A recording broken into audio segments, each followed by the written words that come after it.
Warning! The following episode of Orsini's Uncensored Mind contains explicit language and adult content. The thoughts and opinions stated on this show are reflective of AZ Orsini, the Steve Dave, and their guests exclusively. Seriously, guys, my dada and uncle say some pretty crazy stuff. If it offends you, go be butthurt somewhere else.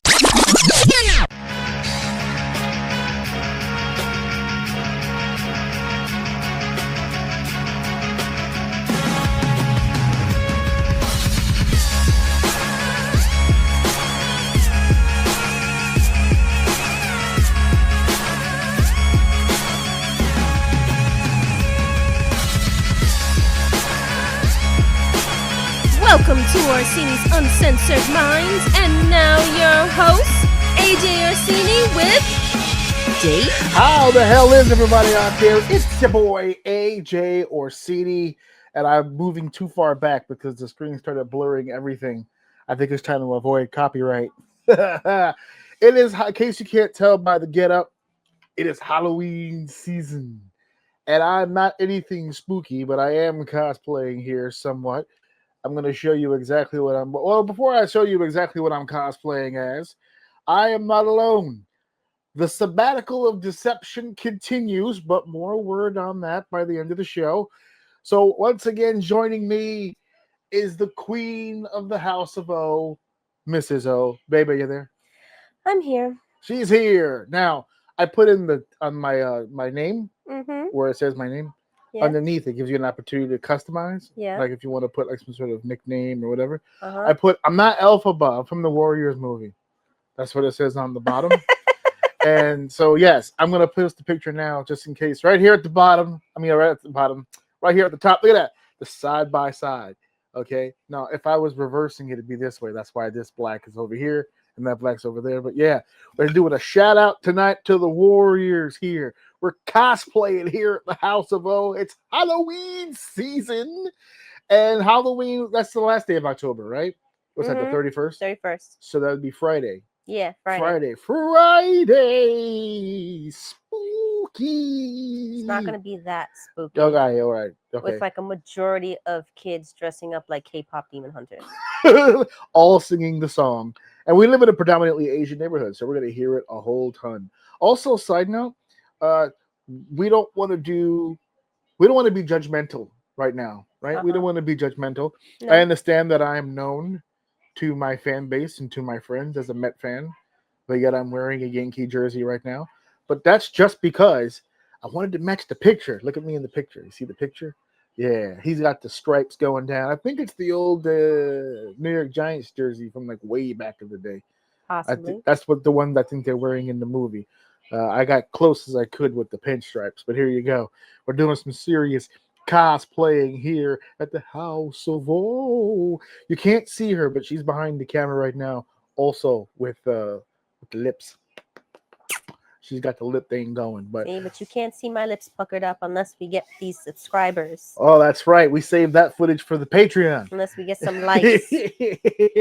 Yes, get some shares, get some likes, and maybe we can send you guys some exclusive content. You know what I'm saying? A little jalapeno pepper kind of. Hey, we're gonna share some of the House of O to other people. Yeah, we gotta give you guys some jalapeno pepper products. It's gonna be the O. The House of O. I'm hooked on that new meme from Rick and Morty with the what was his name? PP Butthole, whatever his name is. He goes, ooh wee. God. I'm in love with that shit. That shit is crazy. Anyway, today is episode 328, and while I'm sitting here sweating my balls off, we will be doing some Halloween-based material here today. Of course, this is the part where we talk to you and let you know what's going to be on the show today. Hey, what's going to be on the show today? So we are doing a lightning round. The return of the lightning round. Yep, there are going to be about 10 topics. Yes. And we are going to be doing about 4 minutes each. About 4 minutes each. That's right. 4 minutes a topic. And they're random. I mean, we know what the topics are, but they'll be selected at random, and the actual topics are very varied. Some of it's wrestling, some of it's stuff that we heard about in the news, some of it's outlandish, some of it's just funny. It's just random topics. Typical lightning round. Yes. But that's not all.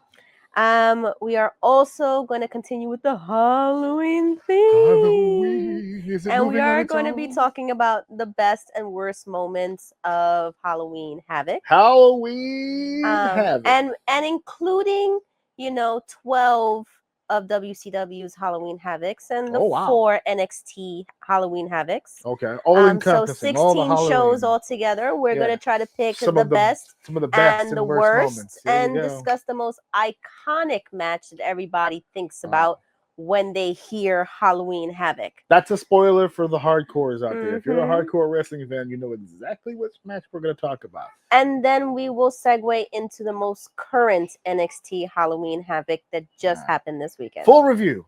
Full review. Full review of the last NXT offering the Halloween Havoc over the past weekend leading up to Halloween. So it's a jam-packed show we have to get to. We've got the return of the Lightning and so much Halloween Havoc we have to get to. It's Halloween in the House of O.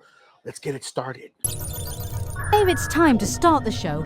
Let's begin with segment 1. So, to get things started off, we're going to start it off exactly the way we said at the beginning. It's the return of the Lightning. We have 10 topics that will be chosen at random. Now, normally, when I do lightning rounds, obviously I've done 9 of them already. None of them have been on video. This is the first time we'll be doing a lightning round on video. That's why you guys saw that lightning storm graphic when I said the lightning round. So this is the first time that we've done video, which means this time I have to prove to you that it's going to be random. So let me pull this bad boy up. Let me get rid of this picture here. And here we go right here. This is the Pick Your Number randomizer. I found it on the Google machine. And it's going to allow me to pick at random numbers 1 through 10. If we get a repeat number, obviously we will just skip it. We'll keep going until we get to any number that hasn't been used already. Like I said, the topics are varied. They're all over the map. We both know what the topics will be. We just don't know in what order we'll be answering them in. There's some topics that she's going to kick total ass in. There's some topics that, let's face it, your boy is going to fucking go home run on those some bitches. So that's what we're starting off with. We are going to now begin the lightning round. All right. I'm a bit nervous. I hope I don't have to take a shit. Yes, my asshole has never been tighter. I know. The randomizer. So we're going to go to the randomizer. After I pick the number, I'm going to get rid of this on the screen, and then we're going to pull up the timer so that you guys can see the timer and see how long we have to answer these questions. You guys put a lot of trust in me that we were keeping things on the up and up before, but this time I can prove it. It's a proven system. So here we go. First things first, I'll pop a preach all the honeys. Let's get this. Make it easy. Make it easy. All right. And the first number is going to be number 8. And number 8 is Oh! All right. So the number 8 topic, let me pull this up.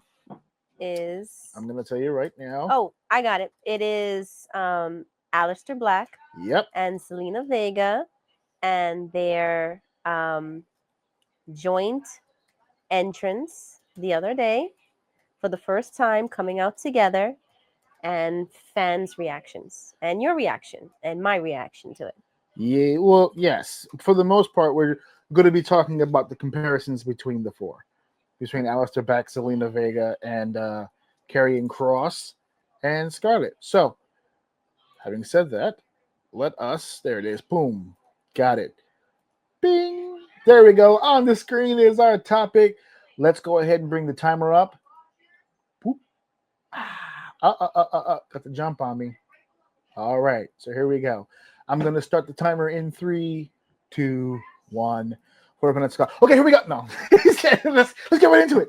So, one of the things that we want to talk about when it comes to this specific topic is the comparisons, right? Karrion Kross and Scarlett were hugely over, quote unquote, at the time of their release. A lot of people upset they were let go, despite all of the "We Want Kross" chants. But then it got weird. Aleister Black all of a sudden started doing a very similar gimmick that Karrion Kross was doing. Then they added his wife, which I think was always the plan.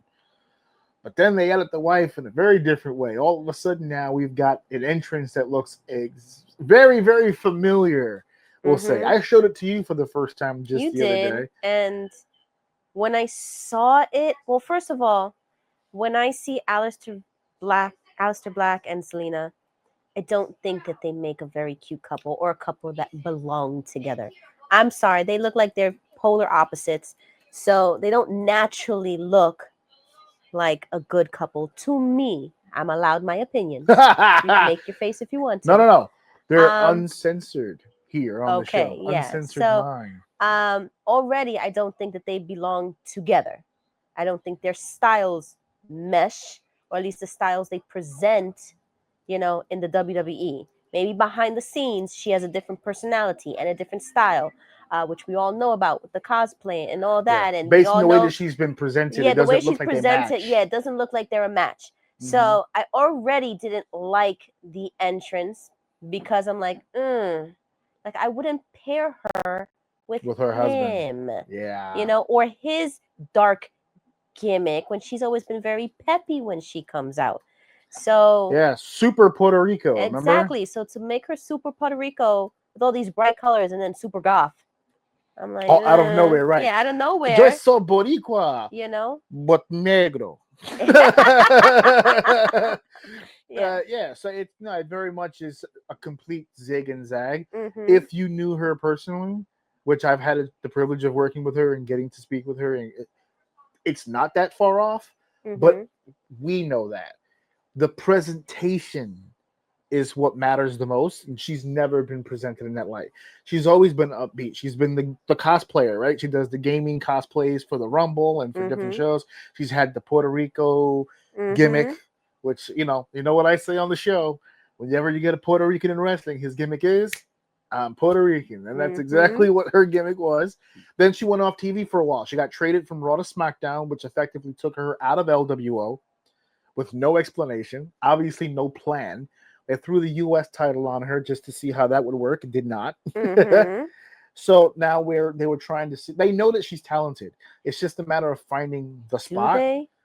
That she wouldn't be here if she wasn't. Remember, she's on her second term here. She wouldn't go from a belt to a valet. See, I don't necessarily know if she's doing. I don't know if she is going to be a valet. That's the thing. She just came out, did her shtick, and she's probably going to talk in some promos. But what else? Well, the comparison also, and now that she's going to be singles again, if she does any single matches, is her persona going to match Aleister Black, or is she going to go back to being Boricua? If it all goes downhill, I don't know. I think this is one of those all-in situations. You kind of have to at this point go all in, because elsewise, where does she go from here? She's played so many different characters that I don't know. They like her. They're not opposed to using her, but we'll see if it works.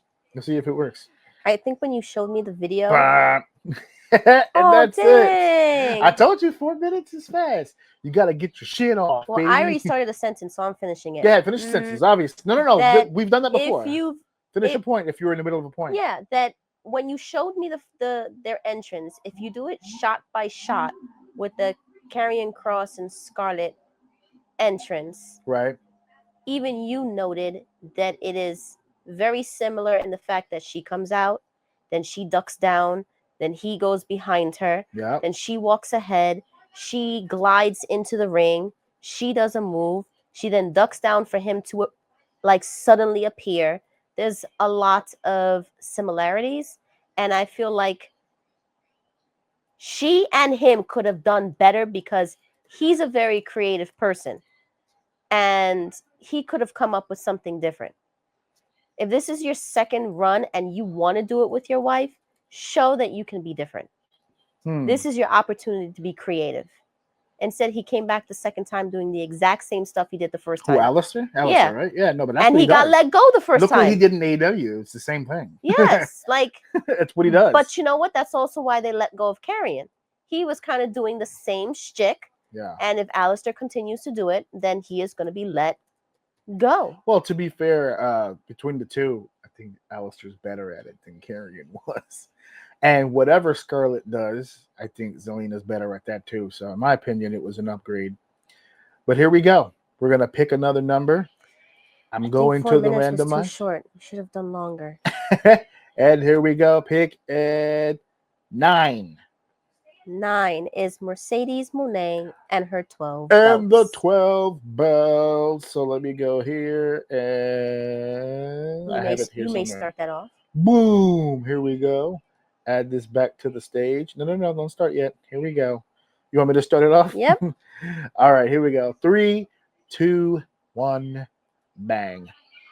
So let me start off this topic here, Mercedes Monet and the 12 belts, by stating I am not the biggest Mercedes Monet fan I'm not the biggest fan.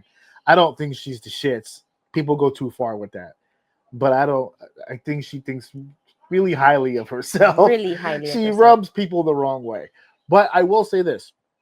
What I won't do is I won't let other promotions catch the strays of this hate, right?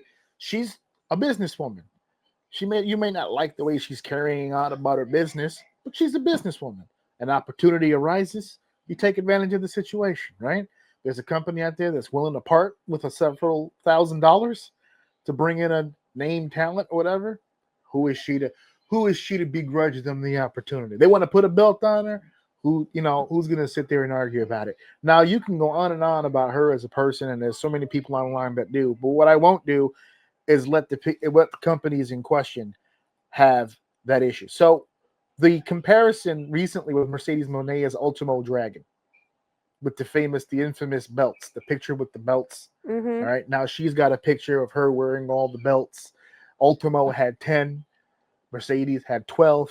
So just really quickly, this will be very brief because it doesn't actually take long to describe this.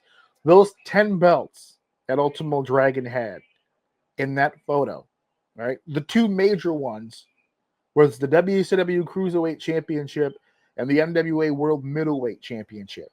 That's 2 of the 10. There's 8 that were unified in order for him to win those championships. That was why he was eligible to wear them. At the time, and we were past the territories, this is the late 90s, but the IWGP Junior Heavyweight Championship, the British Commonwealth Junior Heavyweight Championship, which was a title for Michinoku Pro, the NWA World Junior Heavyweight title, which was an NWA title as well, the UWA World Junior Light Heavyweight Championship, the WWF Light Heavyweight Championship, which was kind of defunct at the time as it was, the War International Junior Heavyweight Championship, the WWA World Junior Light Heavyweight Championship, which was in Mexico, and the NWA World Welterweight, which was a Mexican championship out of the NWA. They wanted to be rid of those belts. That's why they consolidated them. And they chose individually, the bookers all got together, the promoters got together, they made a decision, well, let's make money off of this. Let's do a super show deal, and we'll unify everything. And Ultimo Dragon was the one they chose to win. Mm-hmm. He didn't hold on to those belts for forever. As a matter of fact, I don't think some of those belts we ever saw again. Uh-huh. Mercedes is in a different situation. Mercedes, and I'll go through it, AWA TBS Championship, which we know, which is AEW. She's the interim Ring of Honor World's Women Television Championship for Ring of Honor. Winnipeg Professional Wrestling, Canada, WPW, Women's Champion. The CMLL Women's Championship. Rev Pro, which somebody out there is going to go, Rev Pro. It's one of the more high-profile UK promotions out there. Primetime Wrestling Women's Championship, which is in Poland. Bestia. I don't know where that is, but I know it's in Poland. Wrestling Women's Champion. Stardom Goddess of Stardom. She's the Stardom Goddess of Stardom Champion. The AAA Reina de Reyes Championship. Although, we have to look into that. She still has the AAA Women's Championship? I don't know. Shimmer Women's Championship, the Eve International Championship, Pro Wrestling Eve, and Defy Women's Championship. Okay, so my whole deal with this Right. is there have been countless storylines in the past where And somebody that's the time, has, but finish your point. Finish your point. Finish your point. Finish Okay, your point. where countless there's been countless times where people have been stripped of their belt because they were not what's the word I'm looking for?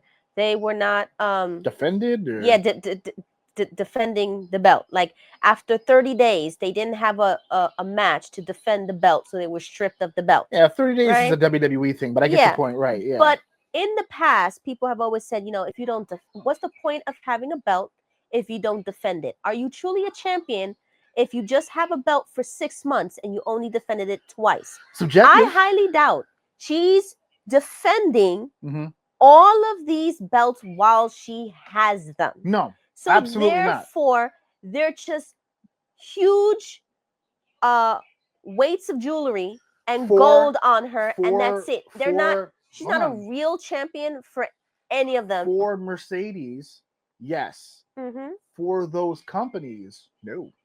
If I'm Pro Wrestling Eve, that is a tremendous thing for me to have Mercedes Moné as my champion. Tremendous. And for it not to be defended on your show, we don't know months?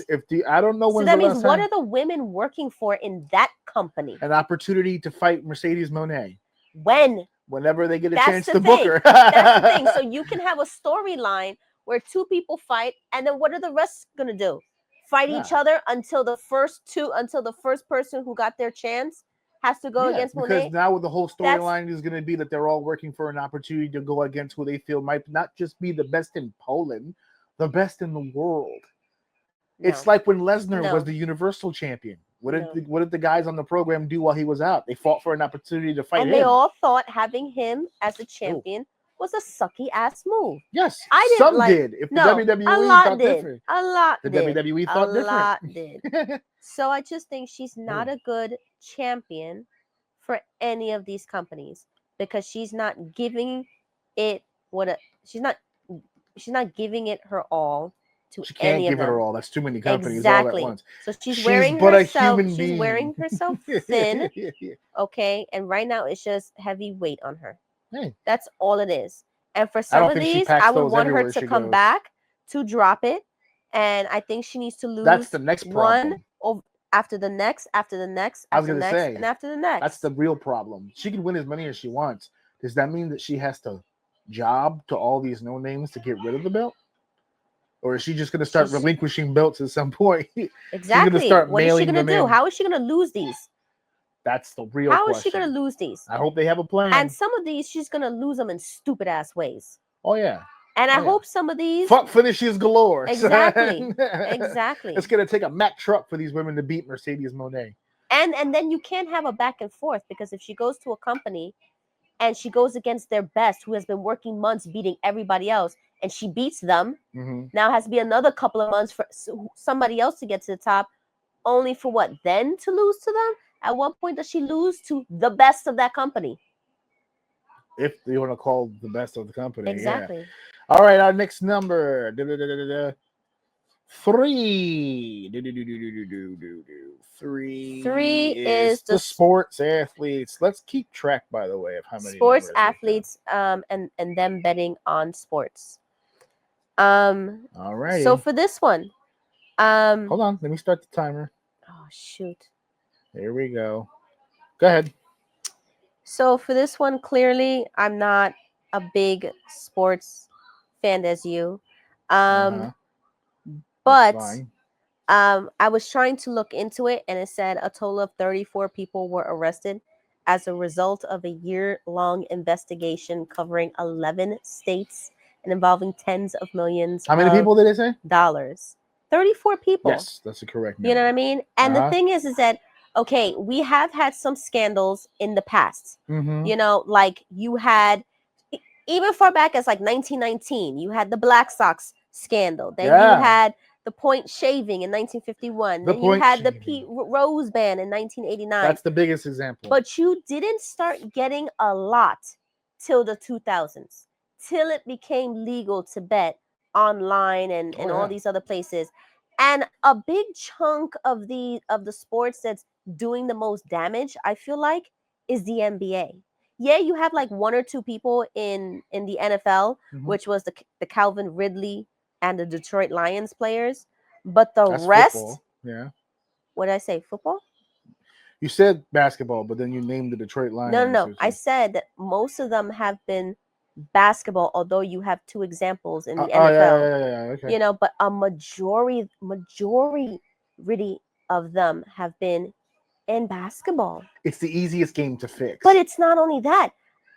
It says here that most of them are making it like fucking obvious. yeah, flaunting it. They're like Because gambling and betting is everyday life now. But they're making it so obvious that they're telling somebody to bet, hey, I'm going to leave the game. So bet that I'm going to be out of the game. And be like, oh, my ankle hurts. I need to go out of the game. And then it happening multiple times. Those are big red flags. They're making it obvious.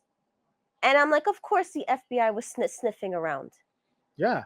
Now you said 34 people. There's two in particular, if you're a sports fan, that you know very well who these people are.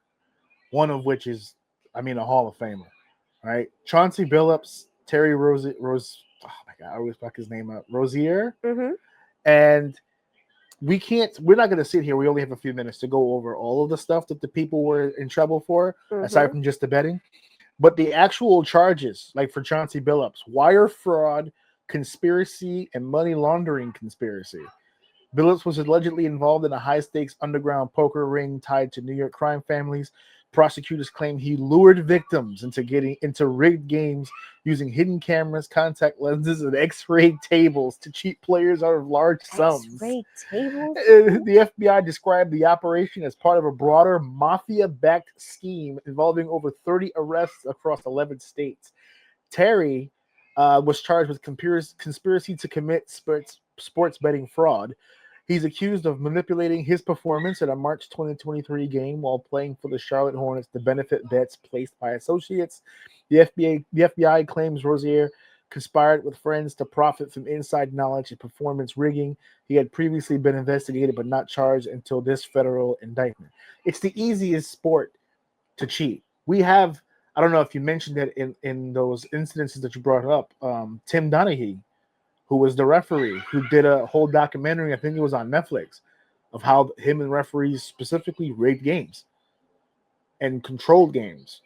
Where it's just like the story of Allen Iverson getting in a referee's face, and they said, "Oh, really? Okay, cool." So the next game, they called penalties on them all game. So it's one of those things, right? Time's up. But it's sports betting is an easy thing to do now. Easy thing to do. And the thing is, it took them. It's a year-long investigation. It took a year after it happened, because it happened between 2023 to 2024. Yeah. So it happened 2 or 3 years ago. Well, the thing is that especially when it comes to like the FBI, I think Shaq said it the best. Shaq spoke on that topic on his show not too long ago. He said if the feds come knocking on your door, they have something. They wait. They have no problem waiting until they have something that will stick. So right now there's just charges, and the two guys I think have been released on bond, but this is a big problem for them. It is. And you guys got to be careful out there with all this betting. And I could have sworn that when they made this into law, they stated you can't do it, your family can do it, any friends of yours can do it. Yeah. So how the hell are they still getting it done with people they really don't trust? I don't know. It's insane. Let's pick the next number here. The next number is 5, which is Mother Nature.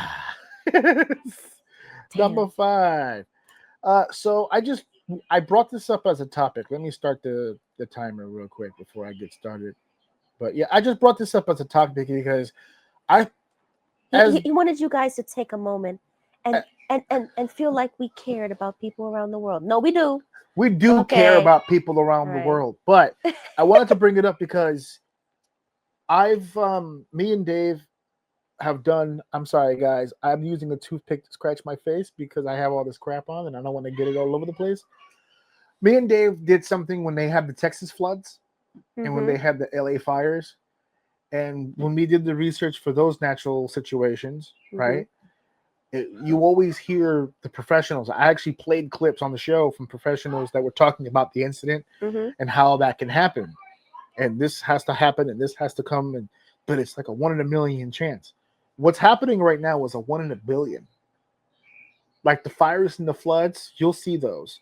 What's happening right now as we speak, because the Category 5 Hurricane Melissa is in Jamaica right now, is one of the rarest things that's ever happened. As a matter of fact, I did the research earlier. It's only happened 2 other times in history of us calculating how weather works, meteorology. Yeah. Obviously not in the history of people, Yeah. but since we've been measuring it, Yeah. this year in 2025, they had a F5 tornado, which is rare. We haven't had an F5 tornado, and they said in the video about 13 years or 12 years, something like that. Mhm. And we are now experiencing the F5 tornado was in June. It was in North Dakota, and right now as we speak, heading mainland now to Jamaica is a Cat 5 hurricane. It's the first time in a long time where we've had an F5 and a Cat 5 in the same year. So I pulled it up real quick, and I was Baba like, Yaga was right. I was very, very curious. I was very, very I curious. told you. I typed into the Google machine. I did some research here. I was looking up. I was trying to figure out when's the last time in human history that we've measured weather that happened. The last time that happened was in 1992. Hurricane Andrew, which was a Cat 5, made landfall in Florida. And the F5 tornado landed in Andover, Kansas, which is Tornado Alley. So I expect tornadoes to be there. But it happened at the same exact time there. And then I got even more curious because 91 was 30 something years ago. Mhm. I said, okay, did it happen before that? And it did. Uh-oh. In 1961, Damn. there was an F5 tornado in A long-ass Birmingham, time ago. Alabama, and then an F5 Hurricane Carla, which was coming through the Gulf of Mexico into the States.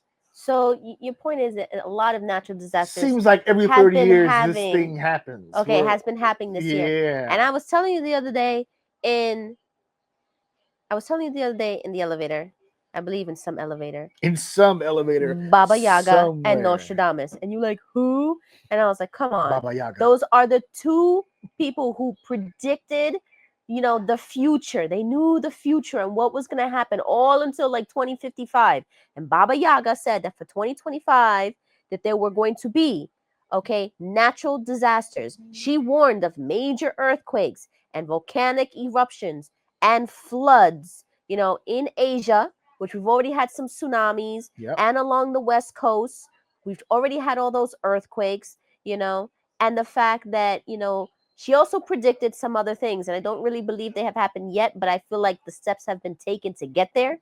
She said there was going to be economic and social issues in Europe, possibly a World War III, which we already see that kind of like that talk I think happening. at this point we'll see a civil war before we see a world war. And then she said that there was going to be a lot of medical breakthroughs, And time's up. I'm going to continue what I'm saying. Medical breakthroughs, And she actually said this, which you believe in.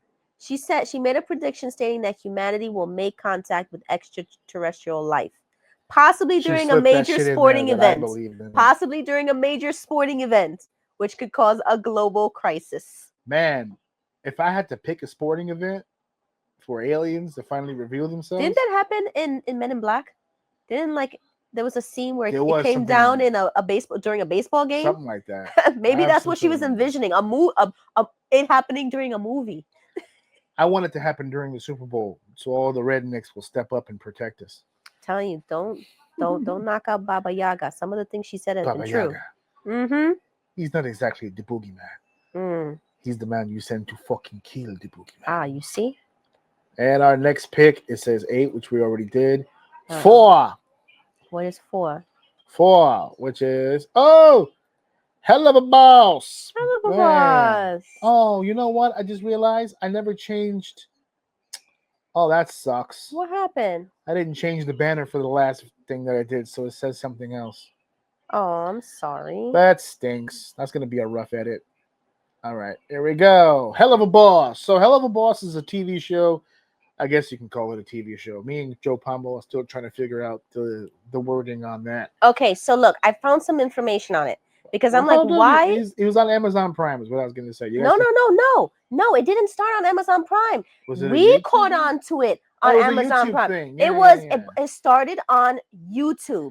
The pilot started on YouTube. It released episodes, and then it also released episodes, and became available on Prime. So that's how we caught. That's how we got hip to it on Prime. So every time a new episode airs on Prime, it airs on YouTube first. So we can be watching this shit on YouTube, not necessarily on Prime.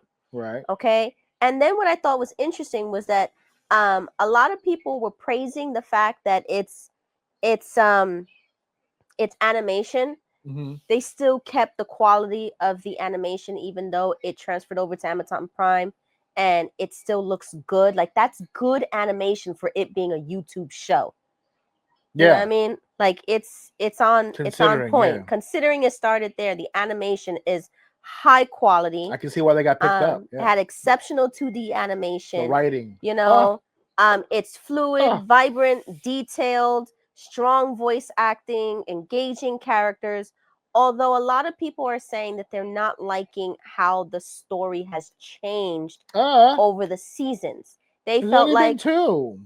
I know, but the thing is that during the first season, everybody thought that this was going to be your hitman comedy type of show, that it was going to be based on this hitman and how he takes out other people. But over time, it has developed into the hitman's relationship with the people in his crew. How does he have this father-daughter bond with one? How does he have this best friend bond with another? How does he deal with a dorky nerd version of the third? And his love interest, you know? And people don't like how it's so, the last couple of episodes has focused too much on the love interest. Come on. You know? They want it to be more of the hitman type and not the love interest. Haters. I know. They're haters. I know. What a well-written show. Hold on. It is. Do you have the synopsis in front of you? Of the show? Of the show, correct. No. In hell, Imp Blitz, the O is silent, runs an assassin business targeting the world of the living, using a spell book borrowed from the Prince of Hell. With employees Moxie, Millie, and Luna, they attempt to survive each other while keeping business afloat. Mm-hmm. See, I was digging the relationship aspect. I did show. too. They never really let go of the hitman bullshit. They were still doing the hitman job all the way through all the episodes. Every episode, he's killing somebody, but also advancing the storyline between him and his crew. Even that one of those final episodes in the second season, and no spoilers here, but remember that was one of the ways he got over his grief. He took a job. Yeah. So I mean, they've been doing it the whole time. So I guess because it wasn't the focus. Yeah. And then a lot of people are saying that it has a lot of unfulfilled trauma.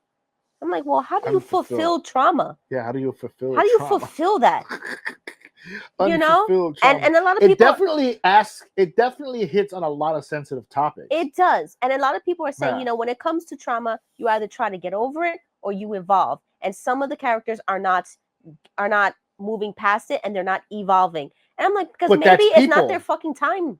It's not like everybody evolves at a different time. Everybody gets over things at a different time. Yeah. And a lot of people, time's up. Let's trauma stay the way it is. It happened. There's nothing they can do about it.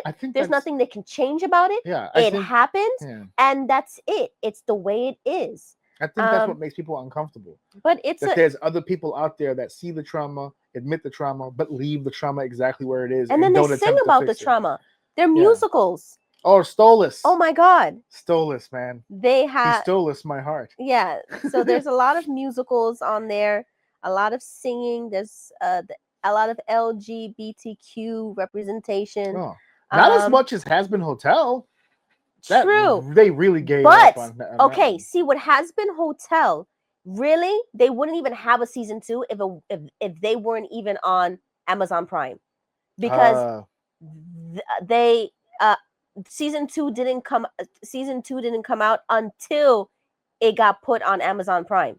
So they also started way back in 2019.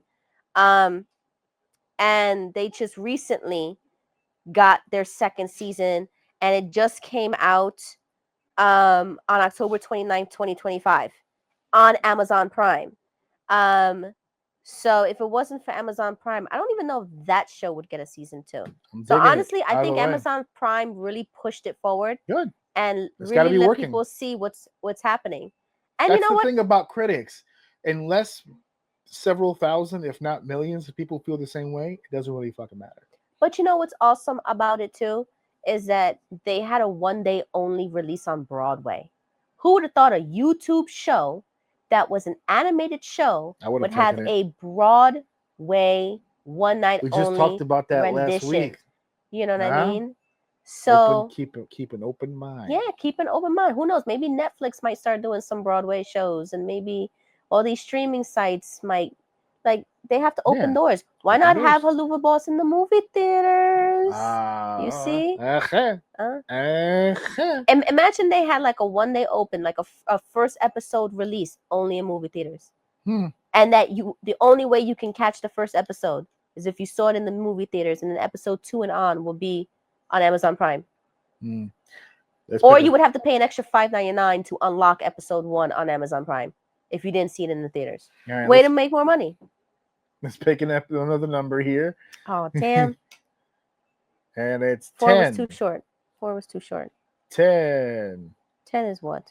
Logan Paul retires from boxing. All right. What do we do with you, Mr. Logan Paul? Well, as soon as I saw that, I was like, retire. There you go. From what? And retire from what? From what, really? Yeah. And then you put down some information that I didn't even know of. Yes. So technically speaking, he's had 3 fights. He claims he was undefeated. He is not. But he's only had 3 fights. He had a what was considered a professional fight with KSI that he lost due to a split decision. Now, is a split decision considered a loss if it's split? Same question that I asked, because I was under the impression a split decision is a split decision. It's like a tie, right? Like a draw, like a tie. Here's how he lost. A split decision is when you have 3 judges. 2 judges feel one way, 1 judge feels another. A split decision that lands in a draw is when all 3 judges come to the same conclusion that it was an even fight. That's the draw. Oh. So 2 judges thought that KSI had won the fight. 1 judge thought Logan Paul had won the fight. Thus, a split decision loss. Oh. He contests it because he's a heel. It claims to be undefeated. But technically speaking, on paper, KSI won that fight. Now, after that was an exhibition. Now, an exhibition match does not have a decision. There are no winners and losers in an exhibition fight. But he did fight Floyd Mayweather Jr. On June 6, 2021. Then he fought Dylan Danis. I'm not sure if that's an up-and-coming fighter or somebody he found at a training school somewhere. But he did win that fight. But he won that fight via disqualification. I didn't bother to look up how or why. I don't really care. But he's got the 1-1. But record. You know what's interesting too? Like how can you retire from something that you did once every 3 years? They were separated by years. By 2 years. 2019, 2021, 2023. Yeah, so like every 2 years he got back in the ring. Every 2 years he got back in the ring for one fight. And now he's retired. And I was telling you in the car, I was like, you can't retire from a hobby. That I feel like that's the way he treated it. Right. If you only did it every 2 years, and when you felt like it. You did say that. You know what I mean? Because if you were a true boxer, this would be your life. You would be training. You would be doing it more often. This would be your career. You'd be trying to win as much money every year. As much hate as Jake Paul gets, he does train crazy hard for his fucking fights. I don't know. That doesn't necessarily make you good at it, but he works. You said who? Jake? Jake, his brother. Oh, Jake. yeah. He does. I gotta give him that. He does put in the time and he the could work. say he retired. Yeah. When he's done taking all these bullshit fights, he can say that he retires from the game. Oh my God! If I go to a kickboxing class 3 times in 6 years, I'm gonna retire from kickboxing. That makes no sense. That's ridiculous. That's simply ridiculous. Okay, so I don't feel like he actually retired from boxing. He just said, "I'm not gonna do that hobby anymore." And now Yeah. you said you watched something, and he gave a reason for it. I thought I read that he was retiring so he could spend more time with his son, but you said in the video that he It's gave Logan Paul. There's probably gave a different 15 reason. different reasons why he fucking retired. But the But- video that I saw said that he basically summed it up that the reason why he's retiring from boxing is because he's going full time into the wrestling because there's no money in boxing, which I believe that. Yeah. There's a lot of boxers that have come out and said that. And then what So- I read was that he was retiring so he could spend more time with his son, and that he's gonna put all his eggs in one basket and do the WWE full time. Might as And well. I'm like, but if you're gonna spend time with your son, being in the WWE full time is not gonna help you. You're on the road half the time. All right, time's up, So- and he's not on the road all the time. He's out now. He hasn't been on the road since SummerSlam. Because he's not in there 100% of the time. No, but that's his contract though. He has certain dates. I know, Yeah. but if he's gonna be in it, and he has certain dates because he was doing other things on the side. If he's gonna put his all into WWE and do that full time, he's gonna have no time with his son. I don't think he wants to do it full time. Otherwise, his contract will reflect that. We'd say, I'm actually glad we don't see him every week. Just do it in doses. So let's get back to our right here. Come on. There you go. Now, what 5 number minutes is too shall short. we pick? It is. I think we did 5 already. We did 5 Yes. already. So let's pick again. There's only 1, 2, 3, 4, 5, 6. There's only 4 numbers left. So let's see what we got here. I'm going to push this over here so I can keep track of what numbers we've done already. So pick 10 we did already. We did 10, 6. 9, 8. 6 is the Evil Queen. So that's what we're doing now. Okay, so Wait. I gotta take Oh, man. I'm gonna get your timer thing ready. Teehee. And go. So I read an article that stated that they were going to eliminate all the villains from Disney and Yes. only have them out during Halloween. And it caused a major uproar among the LGBTQ The alphabet people. community. And my thought was like, why do they have a problem with, and it was specifically the Evil Queen. Yeah, they Why only do- went to bat for the evil Yeah, queen. they only went to bat for the Evil They Queen. didn't give a shit about any And they other were like that villains. they didn't want their Evil Queen to be removed during the year and only put for Halloween. Halloween. And so I was wondering why. Mhm, And so I went looking, mhm. and it said that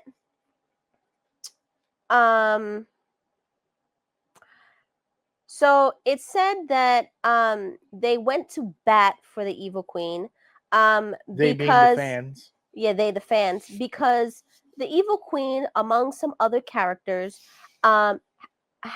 fit their queer coding. Queer coding. And I went, what the hell is queer coding now? Mhm. And so queer coding is when a character exhibits flamboyance, sophistication, or a sense of otherness that resonates within the queer community. So if somebody thinks they're a diva and thinks they're above other people Mhm. and has sass and flamboyant, is over dramatic, then they have queer coded traits. Okay. And I was like, oh my And God. they think the evil queen has that. Yeah, so they think the Evil Queen has those traits. So they went to back with her. And there are 3 other people that they also fear have also believe have queer coded And who's that? traits. Okay, so the first one, and I bet you know the reason why. First one is Ursula. Oh, okay. All right. I She's mean, got big drag queen energy. All right, I'll take Exactly. that. All right. All the right, no, I'll second take that. one is Scar. Okay. Yeah, You I can see know? him as one of those night on the town martini types. So okay. Okay. All right. And he thinks he's better than everybody Uh-huh. else. You know, and he had his own solo song in the movie. Oh my god. Hades, from Hercules. Okay. They feel more like of he's very effeminate and theatrical. Uh-huh. You know. That's the 3? Actually, no. There's another one. I'm sorry. And Maleficent. Isn't that the evil queen? No. No, it's a different one. All right. I think they're different. Evil Queen is Snow White. Maleficent is Sleeping Beauty. Okay. You know. Got you. They're going. But they feel that she has a based- very dramatic style to her, and so they all have queer-coded traits. So I thought that was interesting. And and no one is gonna harm because you named people who might have some queer coding, but then we said that we can see it because of this reason. I'll give you a closeted one. oh, Let's give some love to Gaston, son. He's overcompensating. He's how trying. did we miss Gaston? He's overdoing it, dude. He's one Dude, of those like he is a closeted he's one. one of those who pushes so hard you kind of go, you gay, ain't you? I mean, this is a safe space. You can tell us you gay, ain't you? Yeah. Yeah. And look at his friend. So Le Fou, Le Chou, yeah, something like that. Mm-hmm. So every time something happens and somebody yells gay, what they're really trying to say is gay. You have queer coded traits. But see, that's too long. It doesn't fly off. Our time is up. It doesn't fly off the tongue like that. No, it doesn't. But sad for the evil queen. But you know what? By the way, did for look the it up. record- For the record, Yeah. we did look it up. Yeah, I was gonna say, And that was a rumor. They're was- not actually Disney's- removing the villains. Disney actually responded to the rumor publicly and said that they're not doing that. Mm-hmm. There were a lot of people out there that were upset because they were like, apparently the actor, Mm-hmm. the woman who portrays the evil queen at the parks, Mhm. is like beloved. They're like, she's amazing. She interacts with everybody. She roasts them. She treats them like a queen, like an evil queen. Like she treats the patrons at the park like servants and shit. Yeah, she looks at them like peasants. Go away like from peasants. me. Yeah. Our next number is 5 we did, 4 we did, 6 we did, 6 again we did, 3 we did, We did. 10 we did. We didn't 4 do we 7. did. 2 we didn't do. We didn't do 1, 2, and 7. 1, 2, and 7. So there we go. We're on 2. 2. Okay. Which is Jade Cargill turns heel. Ooh. Go. Hold on. Yeah, set that timer. I didn't change it for the Disney one. I forgot. We got so into the conversation. I got to do it twice now. Editing. It's a bitch. It is a cruel mistress is what it is. I hate when I have to edit, dude. All right, here we go. Jade Cargill, let's change that, please, and let's start the timer. So, yes, this past SmackDown, Jade Cargill came out for the save against Tiffany Stratton was getting at work. She came in for the save, raised her hand, gave her the belt, did the whole shebang, and then she cracked her with a goddamn clothesline that took her out of her goddamn boots. Then did that cool little sneer in front of the camera with what my wife referred to as that pink ass scar. Damn, it was too fresh. On her, too fresh. So this is it. This is the moment that we've been waiting for. Now I don't mean we as in me. I mean we as in the people. They've been waiting for her to turn heel, be the bad guy, to be the but bad shouldn't girl. she have been the bad guy when she got jumped by Naomi? There were some people that assumed that she when she would. came back, she should have been on the road for revenge. She was on the road for revenge. The first thing she did was put her out. Okay, put her well, in a neck brace. that should have lined but her that up wasn't to be a the heel move. That was a babyface move. She was giving the heel her comeuppance. This is different. The babyface was on top, shining, and here comes big bad Jade Cargill for the interruption. This is the moment that a lot of people went, she should have been a heel this whole time. She's not a good babyface. She's a great heel. She needs to be a heel. We'll see. I have my doubts. Just like when she got the cut in the first place. The cut helps her now. But that's what the internet told me. The internet has told me that the only reason that Becky Lynch was ever a thing was because she got knocked in the nose by Nia Jax and blood. Ooh, blood. I'm losing my nose. Blood was what got her over, right? I don't know how you turn a bloody nose into 9 years of success, but apparently that's all that it took. So here's the moment. It doubled. She got the big cut, had the big bloody look, and she turned heel. Oh no, wait. She got a scar.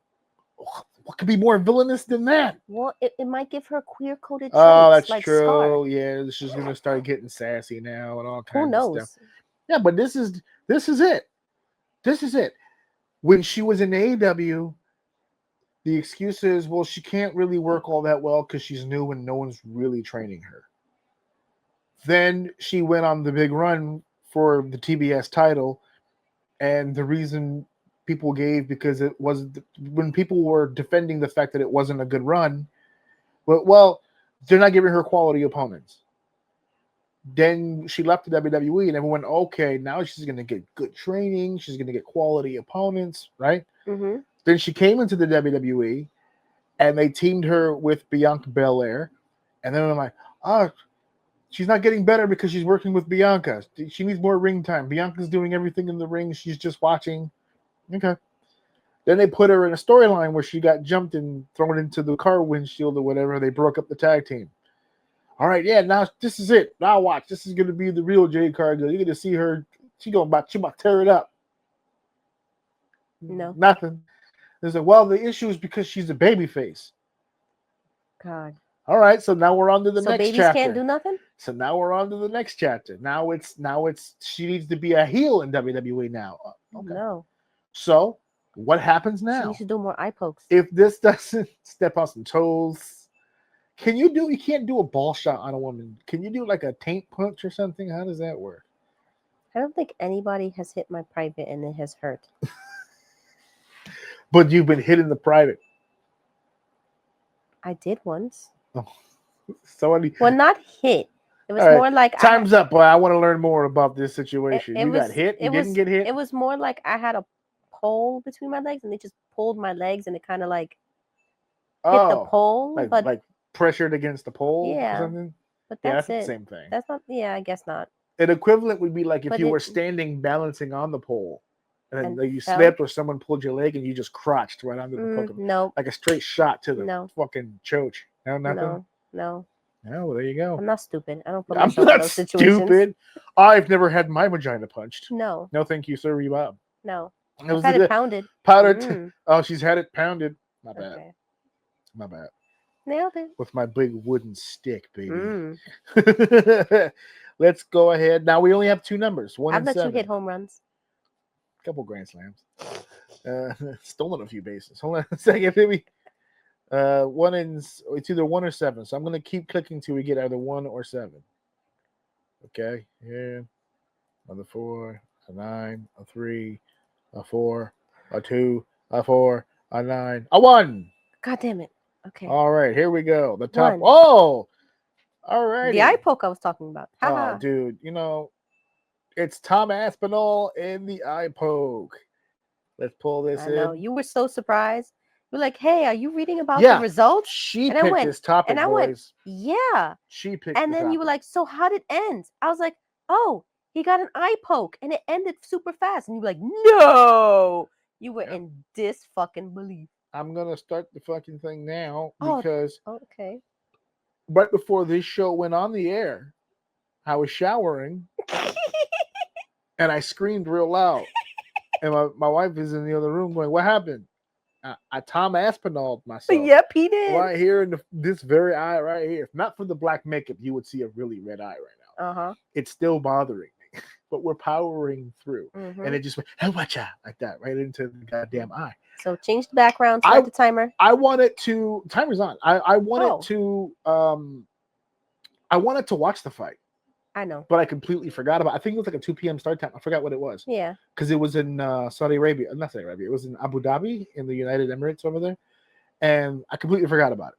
And that's when you started reading Yeah, what happened? the results of it. And you couldn't believe it. As a matter of fact, I think you were reading something and you went, oh, didn't you want to know how that fight ended? I was like, Yeah, because I read what happened to the girls at first, and you're like, no, I didn't want to read about that. I wanted to read about Tom. Yeah. So I told you about Tom. It wasn't a girl thing, by the way. It's just the undercard. I just wanted to know how the main event fucking ended.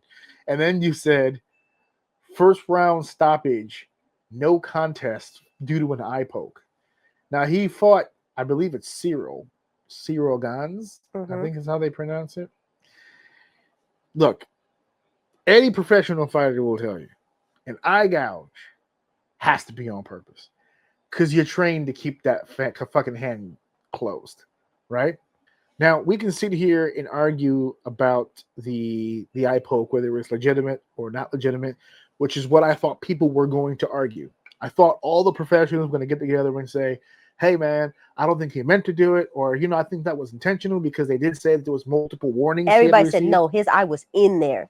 That has not been the discussion since that fight. I'm glad we waited till Wednesday to actually record this. The actual conversation has not been the eye poke. The conversation has been the no contest.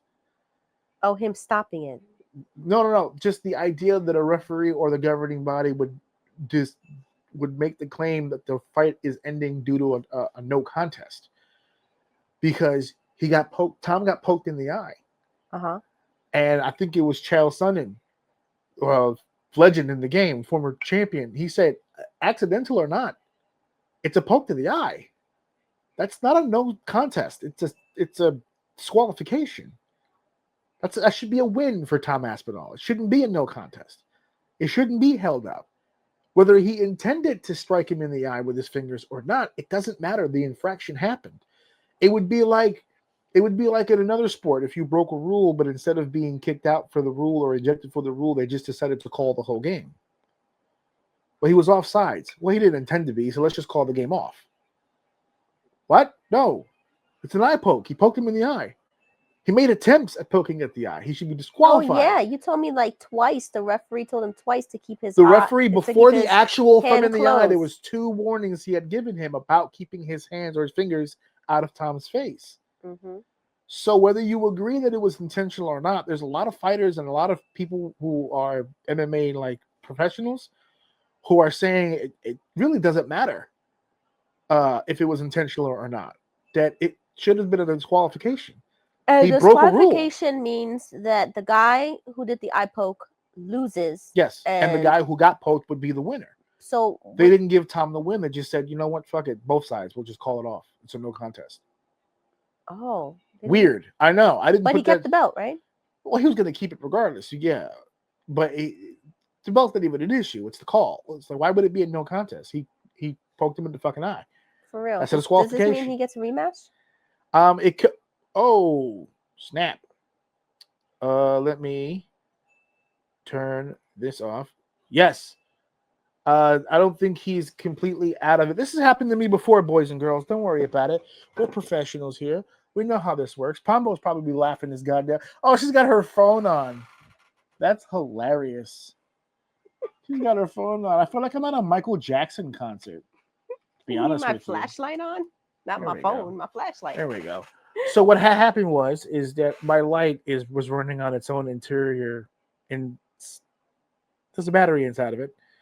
And I usually have it plugged in. I did not have it plugged in tonight, but it's on now. We're good. Everything's going to be all right. I don't think we need to bring up the page. We only have the one topic left. So let's just get right into that next topic, which would be number 7.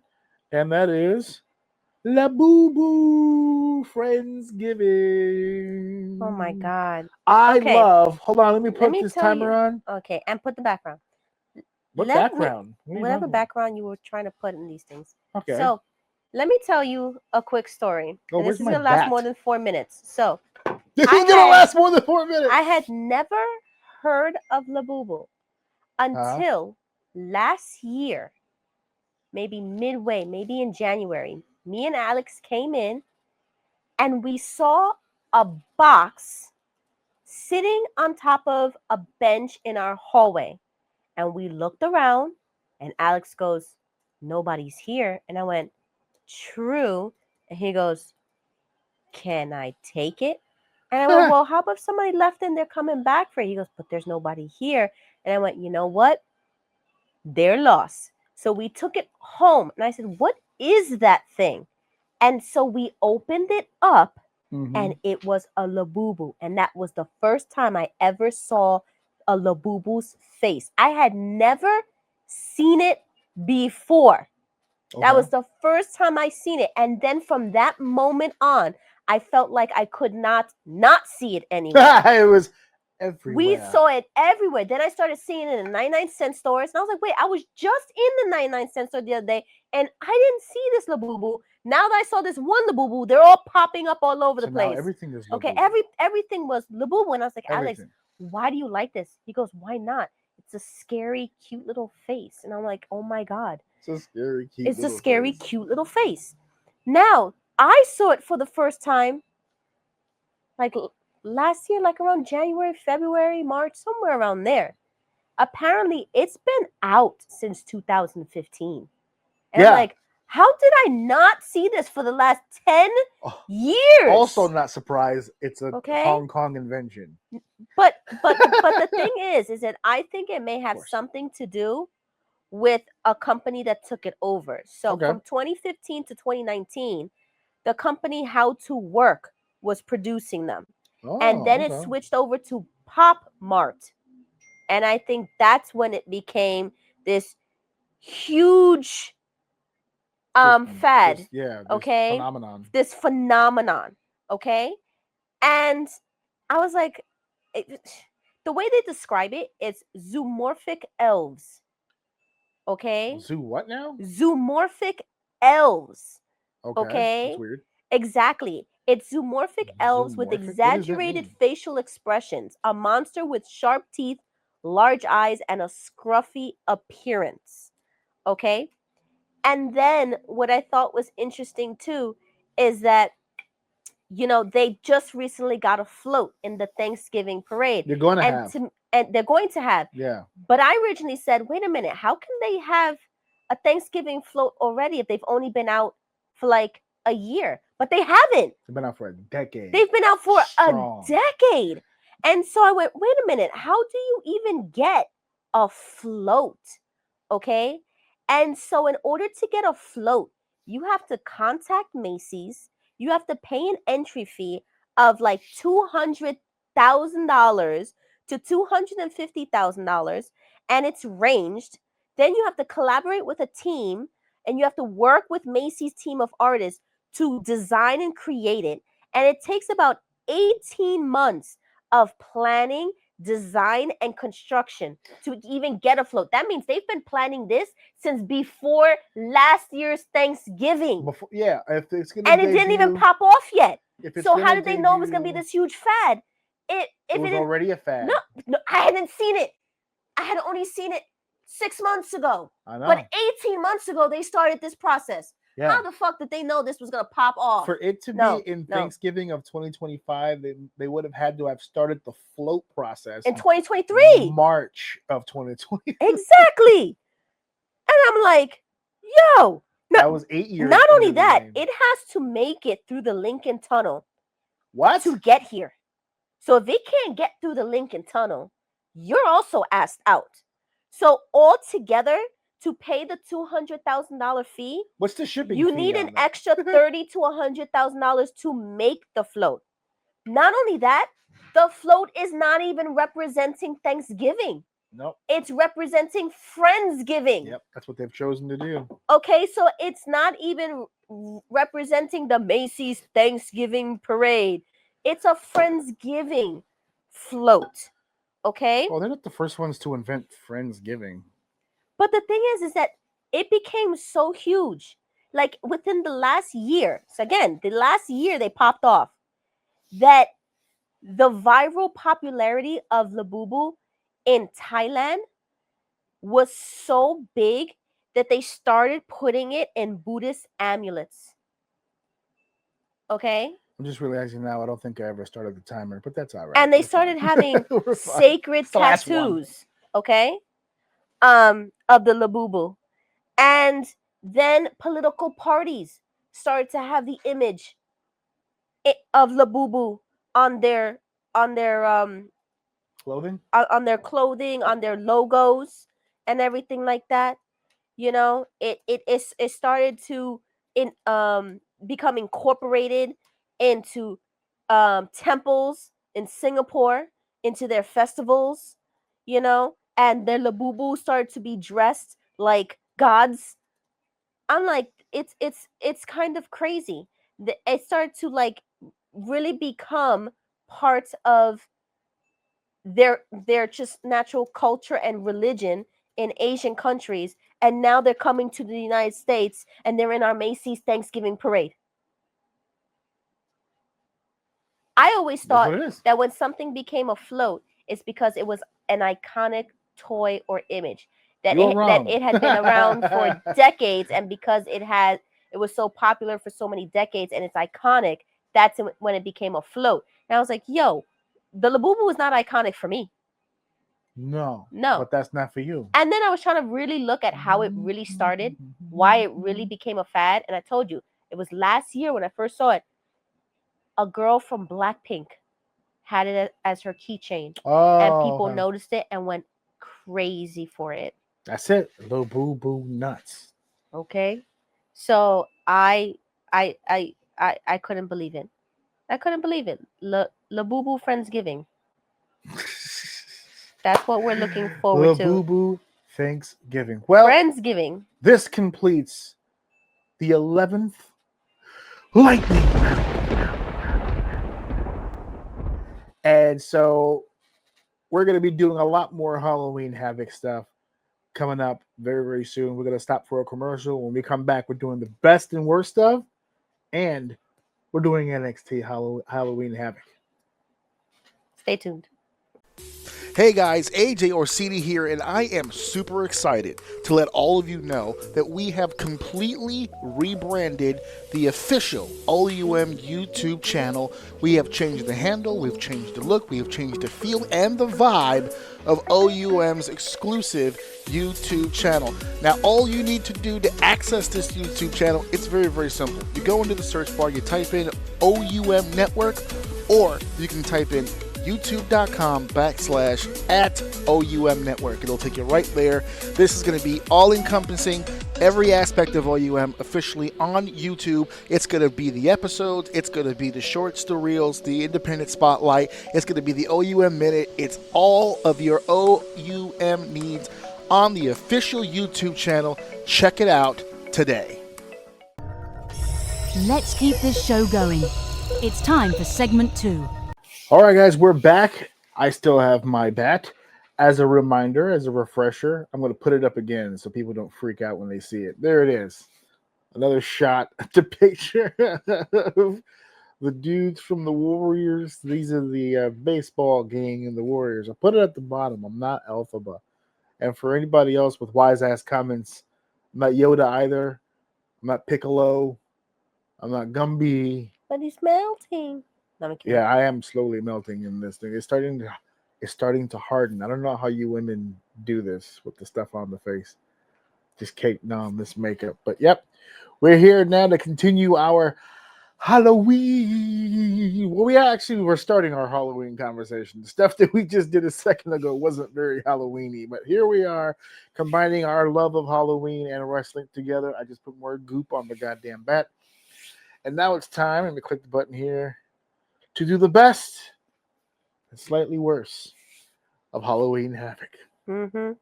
So there have been, again, 16 Halloween Havocs, 12 held by WCW from 1989 to 2000. And that's four, the ones that we acknowledged. Go ahead. And then the 4 4 bastardized ones. WWE NXT brands from 2020 to 2024. It's heart-wrenching.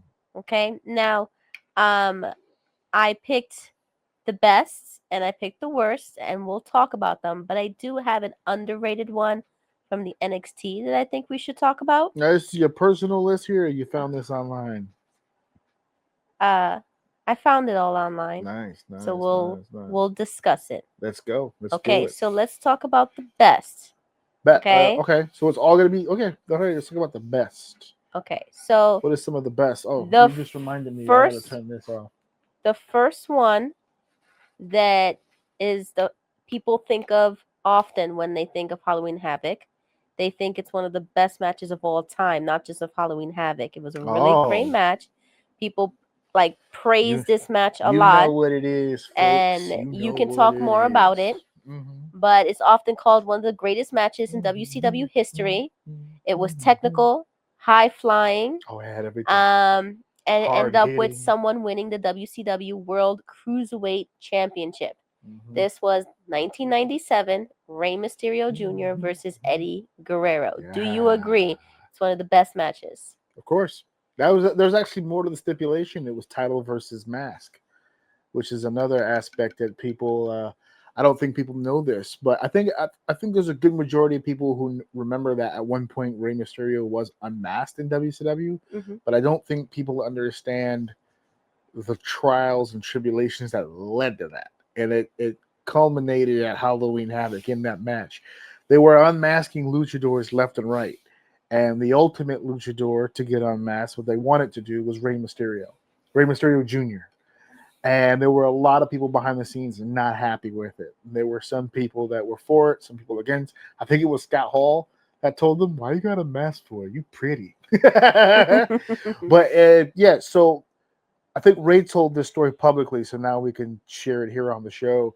That was supposed to be a title versus mask match where Ray was losing. Originally, in the build to that pay-per-view match, Ray was losing his mask. When they walked into the building in Chattanooga, he was losing that match. And he was going to lose his mask. And he wasn't happy about it all day long. And then about an hour or so before the event began, they changed the finish. And he was going to win the title and keep his mask. They still did a tease. If you watch that match back, Eddie destroys the mask, but it still covers most of the face, a la Dr. El Hijo de Dr. Wagner Jr. the other night. Ah, so that's where the inspiration came from. Because That you were might- saying it now, and I was like, we just saw that happen. I believe Dr. Wagner's gear for that night was a tribute to that match because it was the purple with the silver on it.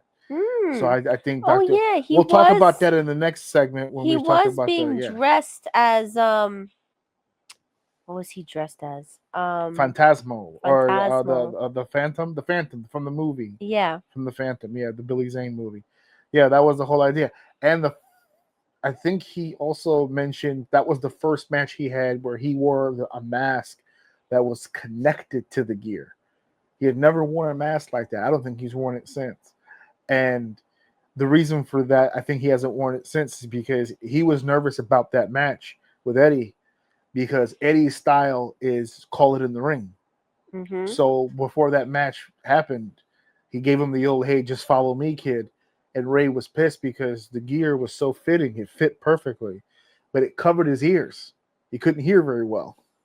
So that's one of the greatest matches of all time, and his hearing was impaired. He couldn't hear most of it.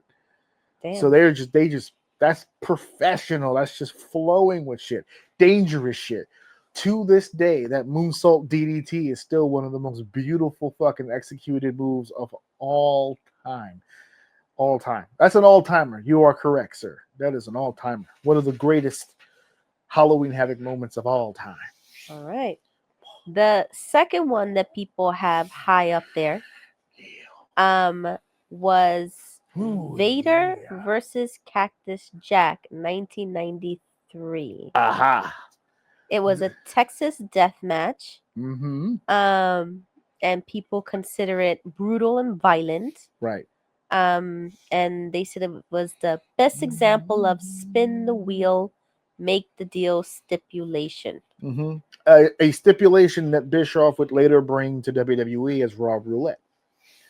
So so Vader and Cactus, for the hardcores out there, we obviously don't have to go chapter and verse in that feud. That's one of the crazy. That's the feud where Mick lost his ear. It was against Vader.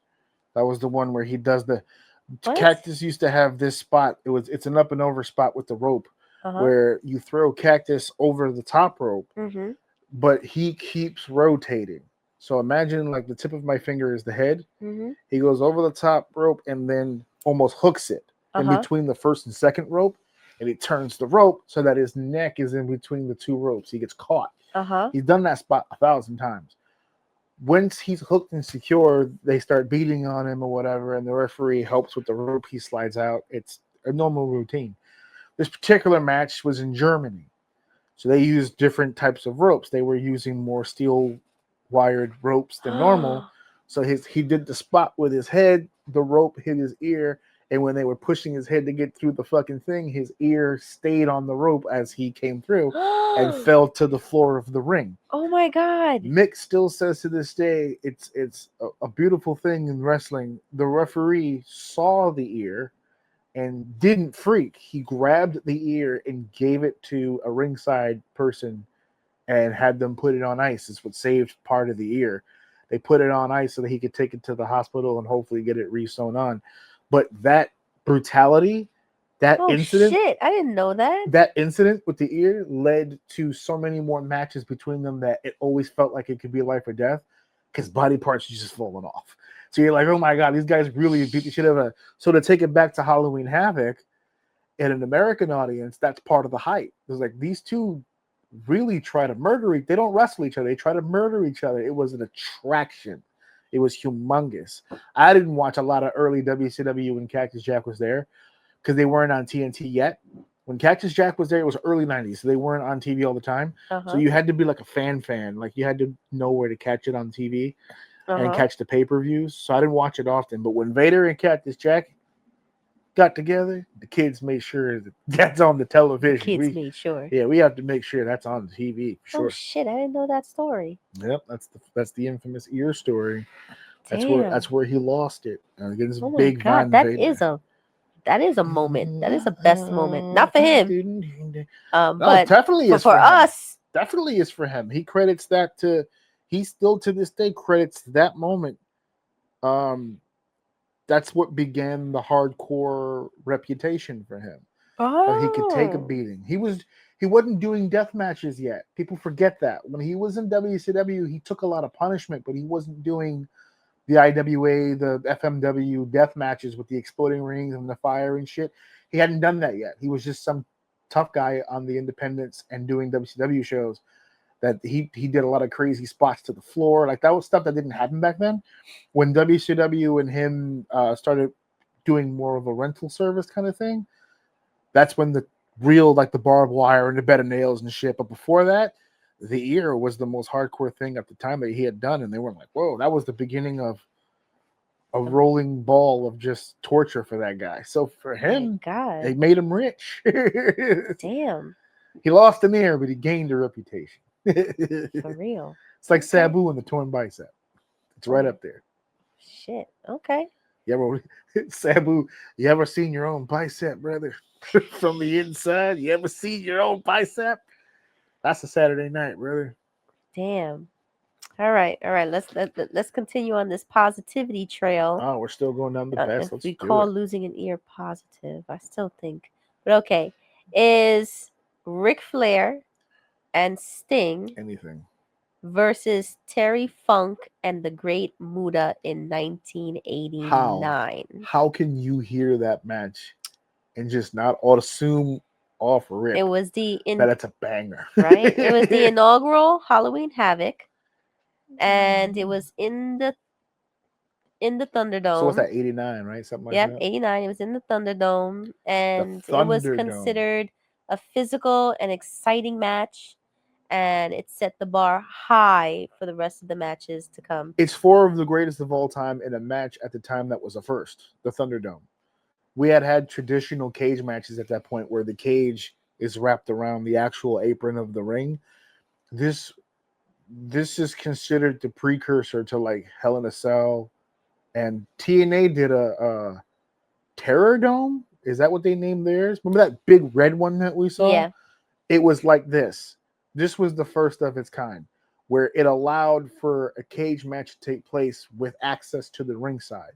We had never seen something like that at that point. That was extremely unique. So yeah, got the ball rolling for sure. Okay.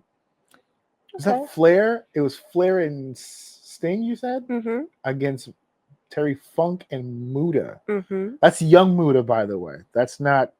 I mean, he was still a top guy in Japan at the time, but not the legendary figure we know today. That's how he became that figure. His run in WCW. He wasn't there long, but the American audiences were like, holy fuck. He was the one you see. You ever seen people now, they do a cartwheel and they hit you in the corner? Yeah. That's him. He started that. He'd give you the Irish whip, boom. He'd do a cartwheel and just fucking jig you with a fucking elbow to the fucking head. That one in, remember Low-Key's elbow? People Yeah. forget this. Remember when you were laying down and Low-Key does all this extra, like all that extra movement and dropped it real fast? That's Muda. He stole that exactly verbatim from Muda. Damn. All that, what was it, Jushin Liger with the Asai moonsault, the second rope to the floor. That's all that whole era of Japan. They made all shooting star press. All that stuff came from those guys. Damn. Of that era. They brought it to America for like a year and it never went away. Every white dude with athleticism from then on forward started doing shooting star presses and look, see, they're calling the cops gimmick infringement. They're out here stealing moves. Right. Yeah, that's a banger though. God damn, tag team match in the Thunderdome, baby. We've now ruined that. What? I just thought about it. We've not ruined that. Thunderdome. Isn't that what they called the screens during the pandemic? That was the Thunderdome. Yikes. They called it that. We've ruined it. We've pissed all over it. It's done and over with now. Damn. I love when you go down memory lane. It's the best and worst of, baby. I didn't see a lot of Halloween Havocs. Although I didn't see much of WCW. You know what? For as many people that did at the time, you would swear that not a lot of people did. But they had millions of viewers every week.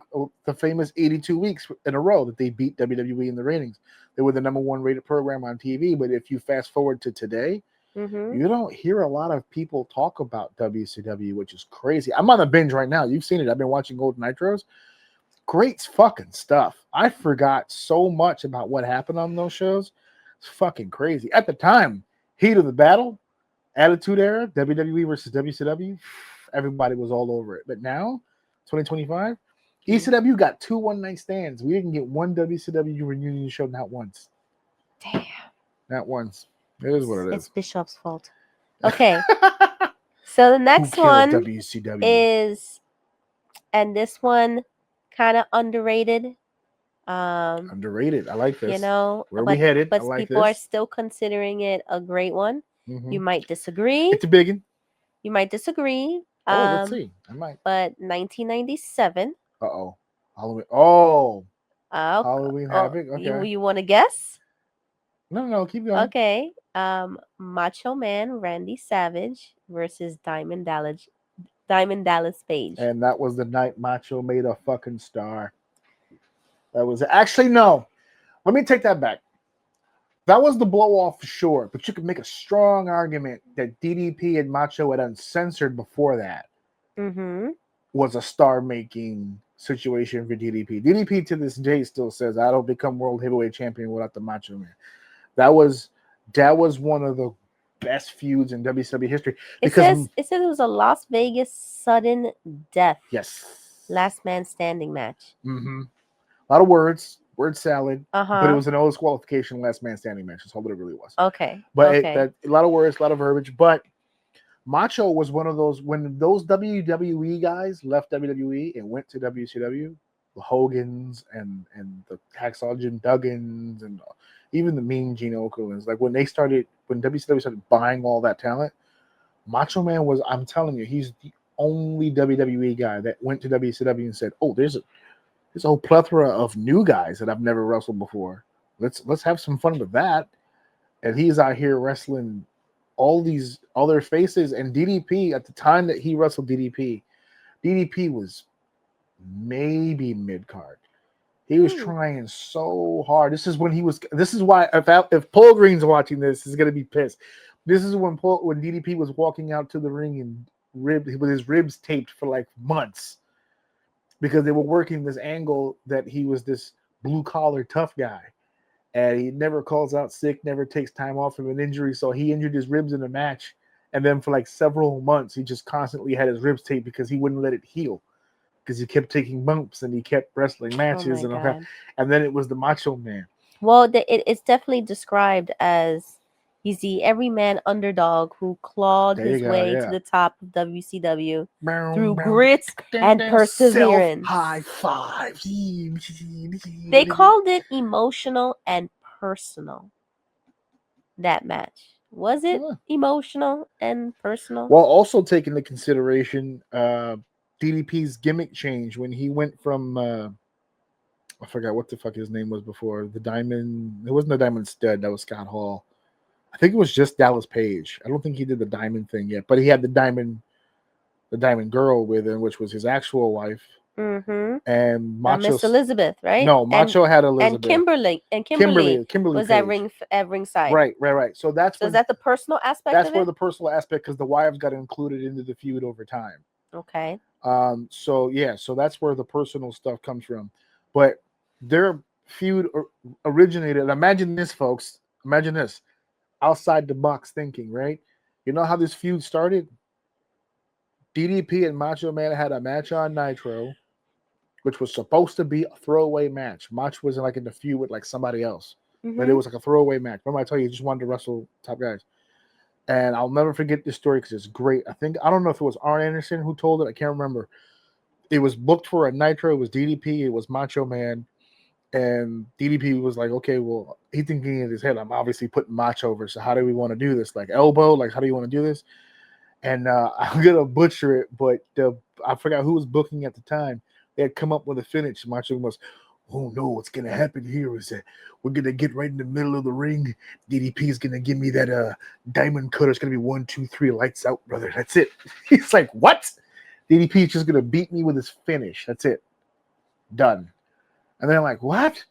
And that's what set off the whole feud, because Macho, as a character, prides himself as an individual that doesn't dodge fights or dodge, heat from people. Like, he's a macho man. He'll fight the whole goddamn world. Doesn't matter. He had his eye off the ball. He was looking at someone else. He was focused on other things, and he took his eye off the ball and he got beat. That pissed him off. And that made him solely focused on Diamond Dallas Page. Because now I've got to get my win back. This is bullshit. And they just traded back and forth wins. And that was you talking about feud early with Cactus and Vader? Sweet baby Jesus. So that's the feud, but is that this match? I could make an argument the uncensored match might have been a little better, but this was dope. This was good. They had bangers every time. Because this was saying that, like, Macho Man made DDP look like a megastar. Yeah. But that the ending was little... Because it's still Macho. A little funky. Because it's still Macho Man. Do you remember the ending? I don't recall. It said there was a fake sting. Oh, yeah. A fake sting was revealed as Hollywood Hogan. Yeah. And that slightly diminished the match, but the beginning was hot fire. Well, that's more of the political game. So what happens is that Macho wants to get DDP as over as he can, but he has to do it within limits because he's still a main event guy. And yeah, and that kind of leads to the worst. Talking about Hollywood Hogan, here we go. kind of leads to disaster. But I don't want to leave out one match. One match, okay. Okay, so I saw that NXT had Halloween Havoc, and I was like, has there been any notable, matches that has occurred in NXT for Halloween Havoc? Oh boy. And then you said no, and then you went about your life. No. I went, I'm gonna find one. Okay. You were on the hunt. I was on the hunt. There's 4 of them. There's gotta be one. Okay. Okay. Now, the one I chose. I think I know which one you chose. Go ahead. Oh, you think? Let's play the guessing game. I may be confusing my pay-per-views. Was it a 4-way? No. Okay, then I think I might be confusing my pay-per-views. Go ahead. Darn it. But did you come up with a better one than I did? No, I don't think it was at Halloween Havoc. That's what I'm wondering. You can think I might have been confusing it with the Great American Bash match they had. Okay, well, but I have to set the scene, though. Because this was a pay-per-view during COVID. Oh, no. The zombies? What? I think that's the pay-per-view that had the zombies on it. I don't know. Okay. So that means it's not only during COVID. It's not where there was some people and then no people because they were skipping seats. It was no people. Right. Okay. Completely empty. And you found a good match and then a completely empty room? A match a completely empty room, Uh-huh. I think an honorable mention Okay. should go to, drum roll please, The big reveal. okay, Rhea Ripley versus Raquel Gonzalez. I don't remember that match at all. No, but I'll not take at your all. word for it that it was dope. Those are two dope talents. They were saying that the chemistry between them was magnetic. That, you know, best every friends, move, roommates. They had all the time in the world to they put were that hitting match each other together. for real. Yeah, of course. You know, that's what you do when you wrestle your best you know, friend. and that when you Smack saw 'em the around. match, you were like, you know what, maybe, you know, if this is female wrestling right now, and this is where this we're is headed. The future. Yeah, if this is the exactly. This They is the looked at him like, future. you know what, this is the future, then this is good shit. Yeah, run that bitch back. This is a different Raquel and Rhea now. It is. It is. It's not the same. Run that back. Although Raquel is still hitting her and not holding back the punches. Matter of fact, she's throwing real people at her and breaking noses. Okay? You ever beat a motherfucker? With another motherfucker? That shit is an amazing strategy. So that was an honorable mention. Fair. Okay. Now let's get to the shits. Uh-oh. The worst of Halloween Havoc. The worst of Halloween Havoc. And hands down, number one. Uh-oh. Shittiest match. Actually, no, because you just showed me one. And now I highly doubt the number one is actually the number one, because the one you showed me was complete shit. Hold on, I'm gonna have to rework this. Okay, so before we started, he had to show me a clip. He had to let me witness I wanted her to have reference. how shitty it was. He needed this shit to be fresh in my head. Okay, and he showed it to me. Fresh. And I'm like, you know what? I think this might be the shittiest one. Hulk Hogan versus the Giant, 1995. The sumo truck match, son. Now, me looking it up, I don't know that it's a sumo truck match. You had to show me. You have to see it to believe it. Yeah, exactly. And so I saw it, and I still don't believe it. And I don't even know. Explain how you explained it to me. You set it up for me, and then the ending was just so anticlimactic. The way you were explaining it to me. So so the sumo truck match is they were doing this program between Hogan and the Giant. Mind you, the Giant, Paul White, no previous wrestling experience before 1995 when he came into WCW. None. His first experience was becoming world champion by beating Hulk Hogan, like nothing, like straight to the top. And they were doing some sort of tie-in promotion with the monster truck people. And so they had a Hogan monster truck, and they had a Dungeon of Doom monster truck, and the two trucks were welded together at the grill. So they're facing each other. And the idea is they're on top of this really big building with a circle, like a sumo ring on top of it, with the two trucks right in the middle. And the idea is that the two trucks are going to push each other in any direction they can get them to push. And the match is not over until one truck has completely removed the other truck from the circle, and they specify, we just saw the clip, that's not one set of axles, that's two. That two axles, all four wheels have to be outside the circle for it to be a win. And the idea when they booked it and they promoted it was that there would be some sort of confrontation or a match or something that's going to happen after the cars. What they ended up doing was the Giant loses the truck push, right? By the way, it's hilarious because the camera inside the truck and you just see them moving the wheels all crazy. And so the Giant's pissed that he loses. He comes out of the truck. He kind of walks Hogan down. They get near a wall, and it looks like they're going to throw each other over, or one's going to throw over. For some odd more reason, instead of just using the wall, they both decide to stand on the wall. And then Hogan and Giant are scuffling, and then Giant falls off the wall. And the whole time they've been shooting this is literally above, like several floors above the ground. And Giant falls off. Hogan freaks out. He thinks he just caught a body. So he just starts screaming, "Help! Oh my Help!" God. And then the camera shot doesn't show the giant, but it shows water. That apparently he fell from a high distance, but into water. He So looked frightened in the to truck. be continued. He looked frightened.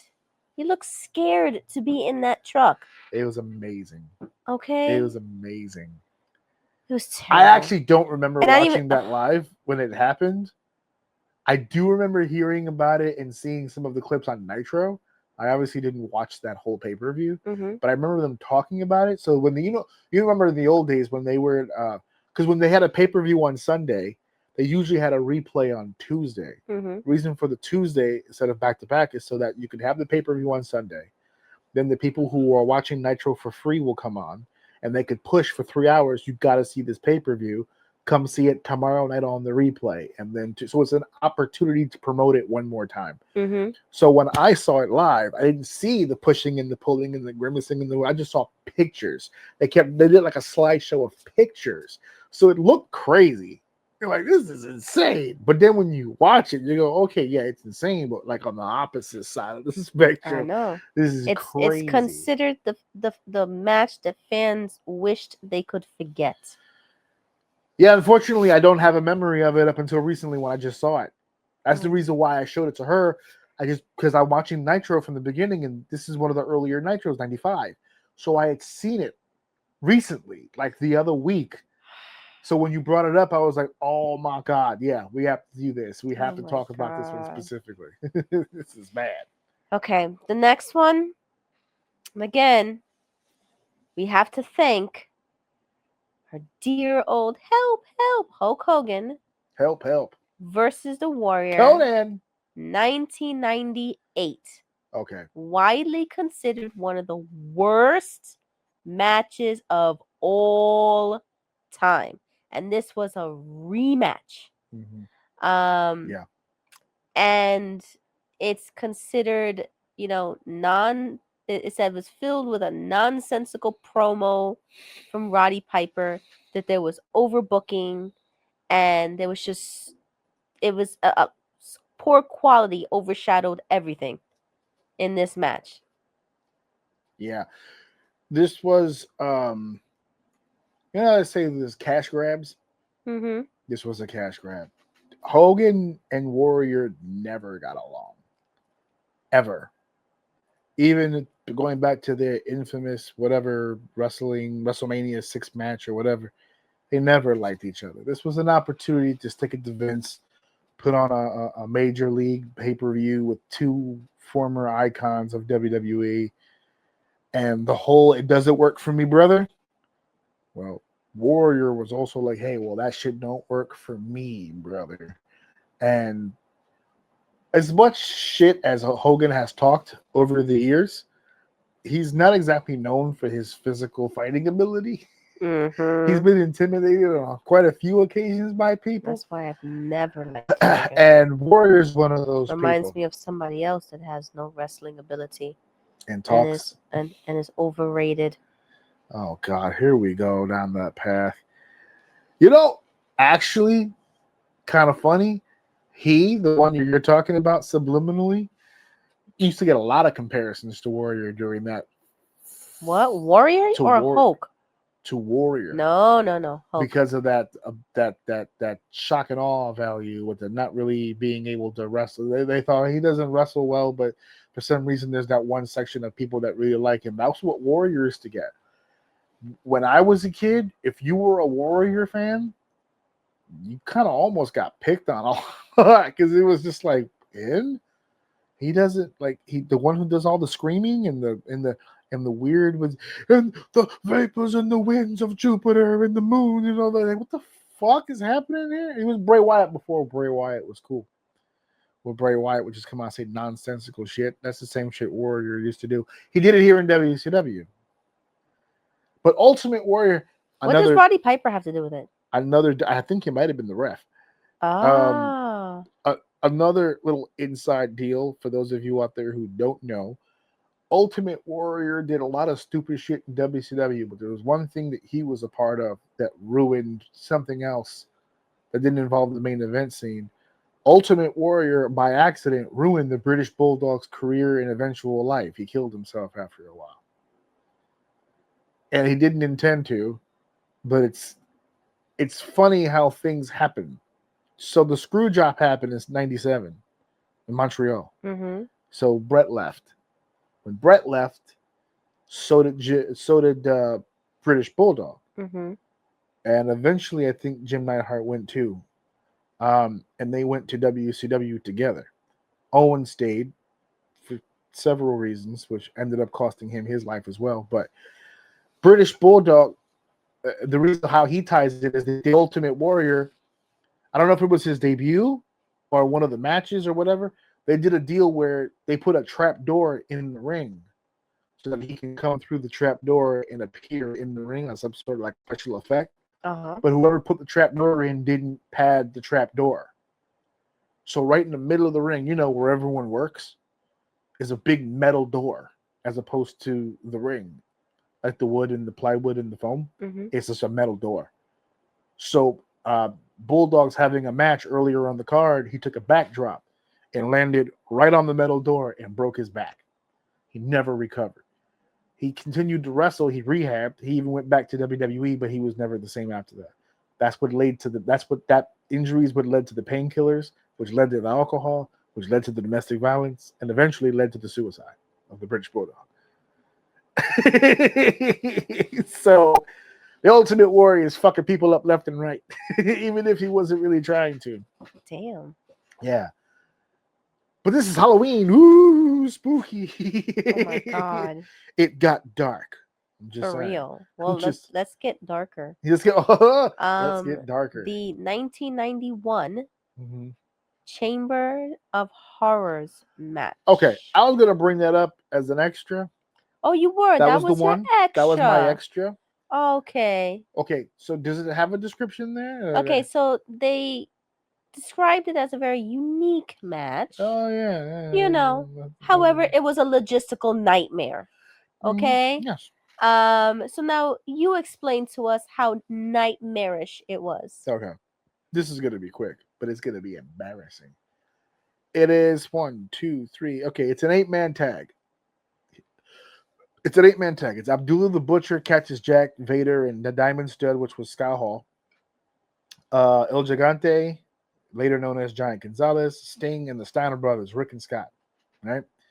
It's an 8-man tag, but it's taking place inside of a cage. Inside the cage, in the middle of the ring area, is a chair where they're going to tie some. This is the objective of the match. There's no way around the chair. The only way to win this match is to place one member of one of the teams into the chair, strap him down, put the halo on his head, and then another member of the team go to the corner of the cage, pull a lever, and electrocute that man who's in the chair. That's the basis of the match. It's Chamber of Horrors. That's the whole objective of the match. There's no way around the chair. There's no pinfalls. There's no submissions or disqualification. Nothing. The idea is put a man in that chair and pull the lever and fucking electrocute him.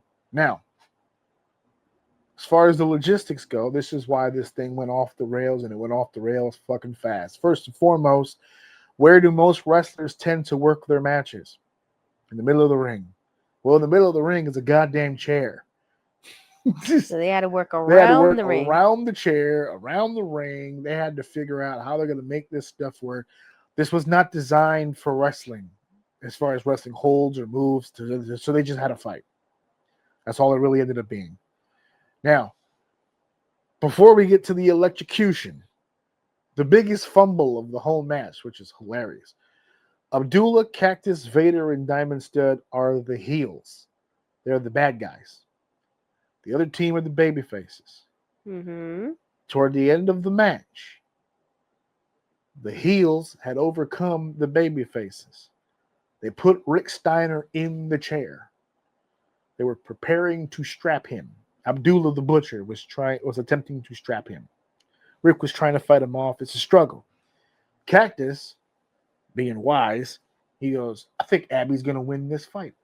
So when he gets him in the chair, I need to be ready. So Cactus heads to the corner of the cage so that he could pull the lever. Remember, I just said the chair was cumbersome and in the way? Mm-hmm. Okay. The lever was not cumbersome. It was not in the way. In fact, Did it keep flopping? it was midway up the cage.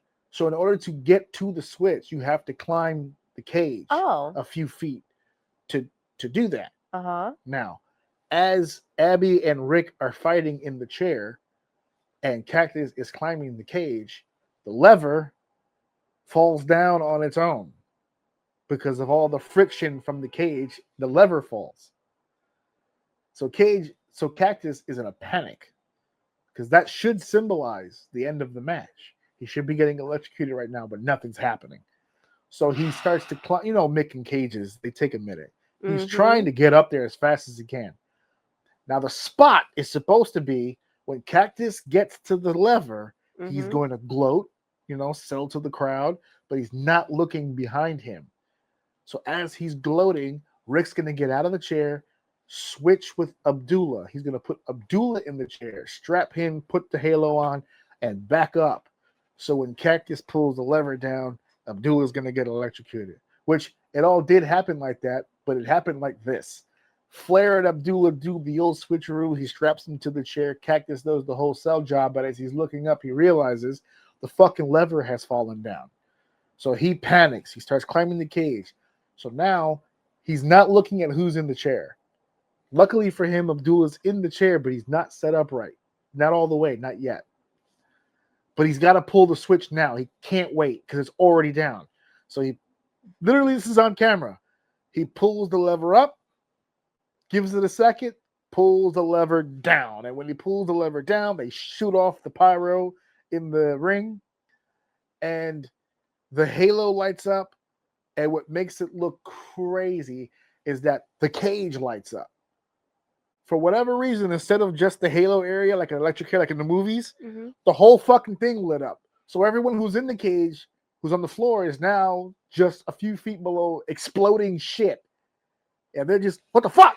They're just, Jesus Christ. Everyone almost died here. It was amazing. This could have been a major casualty live on pay-per-view. So they said, never again. Until TNA tried to recreate it with their electric fence, and that didn't go well. We don't talk about that. No, not at all. Is there any other matches that you would consider the worst? Or did I do a pretty good job choosing the top three? You had a pretty good list. A match that was good, but was used in the worst situation, started at the end of WCW. We talked about this, remember? 1998, Halloween Havoc, Goldberg and DDP was a great match. It's wildly considered one of Goldberg's best matches ever. But it started the end of WCW. Even that is on the DVD, The Fall of WCW, though everything's going great. The ending of that DVD starts with that match. And the reason for that is because Tony Khan, if you're listening, the pay-per-view time slot at the time is fixed. You got to get your time in. You can call to get an extra 10 or 15 minutes if you need it, but you got to call. You can't just go over your time. They went over their time with no call. So they do Goldberg's entrance. I remember watching this live. I bought the pay-per-view. They did DDP's entrance. He's the challenger. They did Goldberg's entrance. He was the champion. They were the main event for the world title. They get into the ring. They're doing introductions. They ring the bell. They tie up. And the fucking pay-per-view goes black. Just like that. I'm not exaggerating. They tied up, and the whole screen went black. And then you got color bars, and then you got the pay-per-view menu that comes up. Thank you for watching, whatever. It was over. And everyone went, what the fuck just happened? Now, what they don't tell you on the DVD is that, remember what I told you, there's a replay on Tuesday. So on Monday, they do their thing. They promote, hey, check it out. But they fucked over paying fans. So the main event of that Nitro was the main event of Halloween Havoc. They replayed the match on Nitro. That was the beginning of the end because now Time Warner has an issue with the company for because that wasn't the first time they had gone over, but they never gone over that bad on a pay-per-view It's always been Nitro or Thunder or something. So they got sick of the shit. And that was the beginning of the end of the deterioration of that relationship. It didn't happen right away. It happened over time. What was that, 98 when that thing happened? But sour taste. They didn't go under until 2001, but by then they were already being looked at as like around late 99, early 2000s. They were trying to dump the program off the network. They were done. So good match, but worst case scenario for a company like that. That was just that terrible. was the pay-per-view when everybody went over on their time. Yeah, everybody. Yeah, it was AEW before So it was AEW was cool. it was a production. What Well, made yeah, that I Halloween mean, Havoc the worst was overall production. It wasn't. I wouldn't say production, because production to me is the overall technical side of it with the cameras and the person in charge, leadership. Yeah, that's where it was the time. Everyone was taking too long to get through the shit they got ahead to get through. Everything filmed correctly, everything worked properly. There was no real technical issues. It was a error. And what year was this? That was 98. Oh, that was the Hogan and Warrior. They probably took too long.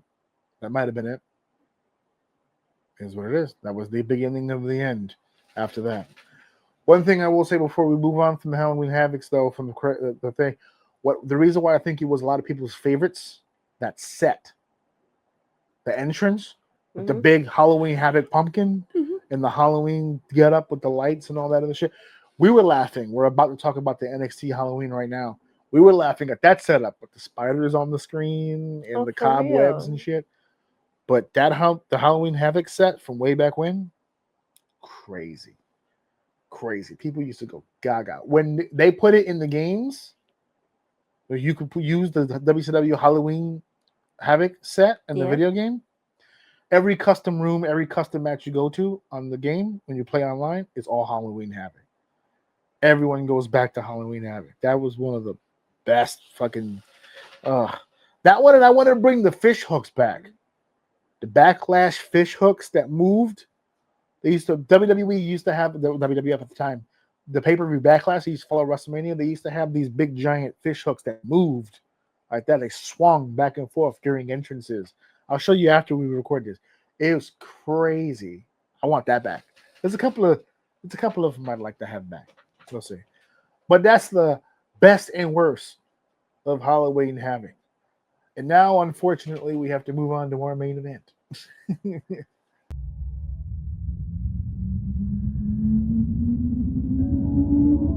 It is now time for the main event of the evening. In our main event, we are here to talk about the newest addition to the family of Halloween Havoc. We just did the best and worst of Halloween Havocs. I'm going to go ahead and add this pay-per-view to one of the worst. Now, I was not big on this pay-per-view at all. There is one match that I will speak highly of. Oh, which one was that? Ooh, surprises. I wasn't even that big on that one, but of the group, oh my God. I mean, I felt like it started off like they felt like the first one was going to pop hard, but it didn't. And then it just got okay. And then it just got and then went okay. And then went okay. So that's the way I felt. Oh, well, I think that's the way a lot of people felt, actually, if you look at the reviews and the takebacks. But NXT Halloween 2025 opened up with Bounce. Or do you want to? Yeah, you want to do the? It opened up with Javon Evans and Bouncy. You see? Okay, go. And Leon Slater. Yeah, Spaceship Boy. Versus Mr. Iguana and La Parca. Mm-hmm. Okay, now I'll share a couple of things, and then you can rock the match. Share your thing. First, I'm not impressed with his bounce. Javon? Yes. 2, you and I are going to be on different sides I was of this. shocked to hear Leon speak. Oh, yeah, she was caught off guard by that. His British accent. Street accent had me going. I was like, oh my God. And Javon's from North Carolina, so he's got that drawl too. Oh my god, the two of them together I in the thought same one room. was making fun of the other, but then all of a sudden No, that's their natural he voice. said something. I was like, oh my god. That's He their reminds me of natural those two voices. guys who podcast that sometimes we listen to. Oh, Tristan Giggs, Yeah. Fuhad and James. Yes, Yeah. he- Shout he- out. Those boys are He funny. talks like James. Fox, bruv. Okay. Yes. I was just like, what is going on? And honestly, that was the third thing that threw me off about this guy. I was like, first, I don't get the mask on his head, and then he takes it off. I was Like like, Slater with the two, entrance with the zipper hoodie or whatever. yeah. Oh, I just put Oh, a bunch Slater. of Sorry. Two, paint I on don't this. like the spaceship. Three, I don't like the his spaceship. accent throws me off. I dropped the tissue. Hold on. And then four, I Well, we think can't help the fucking and accent. four, I He's think you were British. talking about his nipples. Like, Oh, Leon Slater's you said what nipples. nipples? They're oblong. They look like spaceships. I was wondering if that's maybe like why he was doing the UFO thing. It was I didn't really I don't want to nipple shame though. I didn't like the Not one match, of those and I people. thought the two of them together, people overhyped that match. I didn't like it. You might talk about the Bound for Glory match they had. That and this one, I don't like it. Well, this one I liked the Bound for Glory and match. they I were didn't matching. like this one. They were matching. They were matching gear. How about that? Okay. A tag team. So, two people from two different companies apparently filming having a tag team outfit.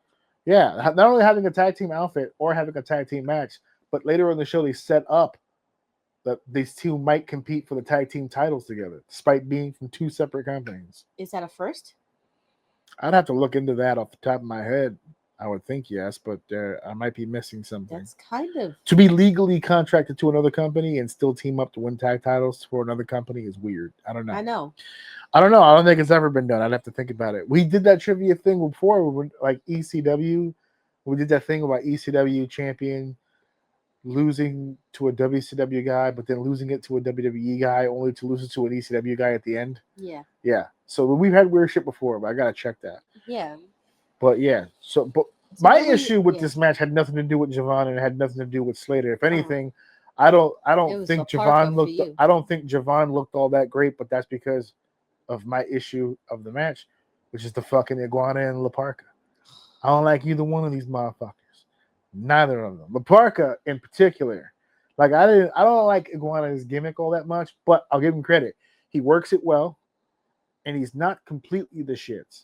He just gives a if not for the face paint. By the way, I should have put that in the description that I'm also not. Oh, you know what I'm just realizing now? I didn't change this. We're talking Halloween Havoc 2025. Not only am I not Elphaba, not only am I not Yoda or any Gumby or any of those, I'm not Mr. Iguana either with the black and the green. Oh yeah, he's not Mr. I'm also not cosplaying as Mr. Iguana. But I grew up with La Parka's, the original La Parka, and I loved that gimmick because I felt like there was so much emoting that was natural without the talking. He talked from time to time, but I don't know. He just seemed jovial. Maybe I was just because I was a kid. As an adult, this tall, lanky version of it doesn't fucking do it for me. And he doesn't look like he can wrestle very well either. I'll give Iguana that. At least he can move around and take bumps and all that other stuff. All the big shit he took, Iguana, including that finish, that 450, the Swanton 450. So I'll give it to him. I think I said it before the match. I like the idea of the two of them together as a tag team. They can do some really cool shit. Unfortunately, not against these guys. And I'm sorry. I posted the other day that I because of, I don't know if it's because of the WWE's involvement or because it's become easier to get a hold of. But I've been watching a lot more AAA since the buyout. Mm-hmm. I'm not impressed with a lot of the fucking people that are there. I'm not. There's a reason I guess I hadn't watched it in years. I used to watch it a lot back in the day when I used to hang out with my old friends, that old circle, when we used to watch all kinds of shit. And I enjoyed a lot of shit back then. But this current AAA product, I'm not as big. Well, maybe then they didn't buy it out for their wrestling talent. Maybe they bought it out for their They bought it out to be in Mexico. No, they bought it out to be in Mexico. Creative talent, like their characters. Every character has a uniqueness to each of them, and that's what NXT's roster is lacking. What I'm seeing a lot, what this pay-per-view showed me, because I haven't watched NXT in a while, but what this pay-per-view showed me is that this NXT is an Alexa Bliss ripoff, a Charlotte Flair ripoff, this ripoff, that. It's like they're trying to remixes. replace what they already have, so that when their age out, here comes the new one. Out, they have new people to replace them with the same characters because they can't create any new gimmicks or characters. That's what I'm seeing. I mean, just later on, Tatum Paxley, she's Alexa Bliss. The current Wyatt version of Alexa Bliss. Yeah. I mean, so, Yeah, this match was not good. I wasn't a big fan of this match at all. I thought Iguana was trying his ass off, but the other two were not selling shit. I felt like Iguana was trying, but there's not much he can do. I felt like there's not much he can do if the other people aren't gonna sell for him. For Iguana?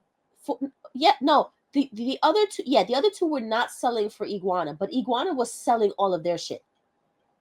He tried so hard Iguana to make them took look their good. shit. I don't know if he was quote unquote selling them. I don't know if that's. I don't know that. I know Slater on a few occasions tried to overcompensate, but this was whoever's idea it was to put these four together in the fucking ring. Don't ever do that again. No, there was one match where I was. If you're gonna sit there and if you're gonna go in the comments and you're gonna go, oh well, you know who did that? It was Sean. Obviously, Sean. Okay, well then Sean, don't ever do that. Papao. Don't ever do that and shit again. And if you don't know that, ask Mr. Iguana. Yeah, don't ever. For translation, ask him what a cocotazo is. Ooh, and you need one. Yeah, don't ever put these motherfuckers. And you know what's funny? If you put Iguana and Parka against another group that fit the style, and you put Evans and Slater against another team that fits the style, they might actually do something as tag teams together.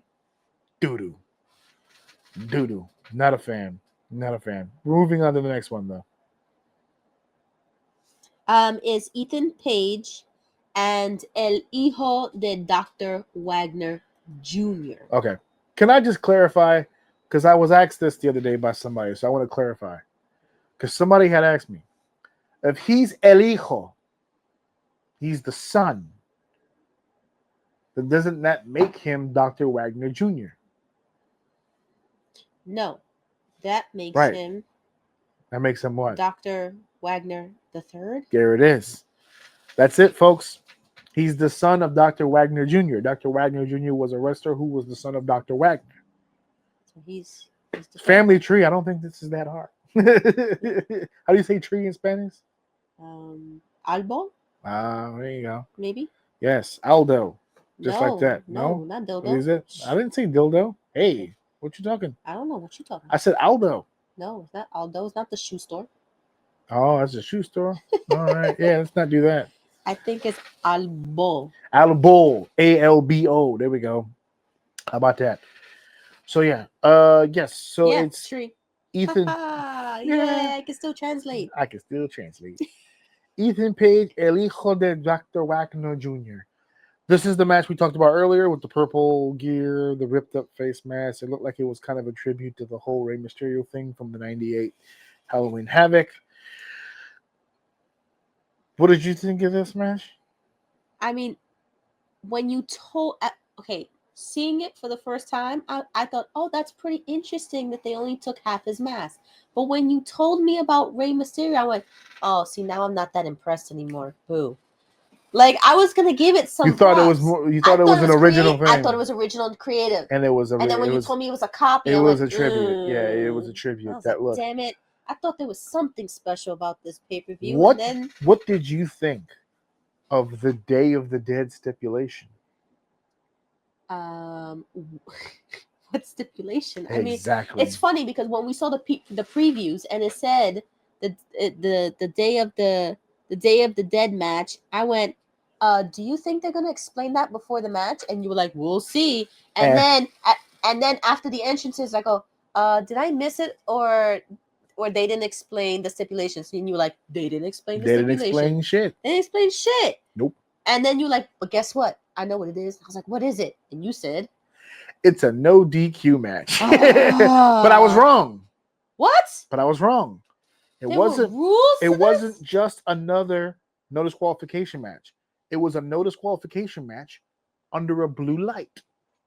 That's what it was. See, I got it wrong. I was just grouping it with everyday average, run-of-the-mill, no DQ matches. No, sir. It was under blue lighting. That makes it different. That makes it different. Just like when they had was it Bray That's Wyatt? aside, folks. Was it Bray Wyatt? Bray Wyatt and Seth Rollins with the red light Hell in a Cell? And they were like, it's just a Hell in a Cell match. Wrong. It's a Hell in a Cell match under red lighting. You see that? It makes it different. It makes all the difference. I don't think Ethan Page is a bad wrestler. But I actually think he's a very traditional heel. Ethan Page? Yeah. But he doesn't have the like. I consider Gunther an old school heel. Ethan Page the The what now? is he the one that can't talk? No. No. Oh. We're getting to that though because you got to be called out for your Because bigotry. I was thrown for a loop for that one. You got to be folks. called out for your bigotry. I heard that and I said, does he?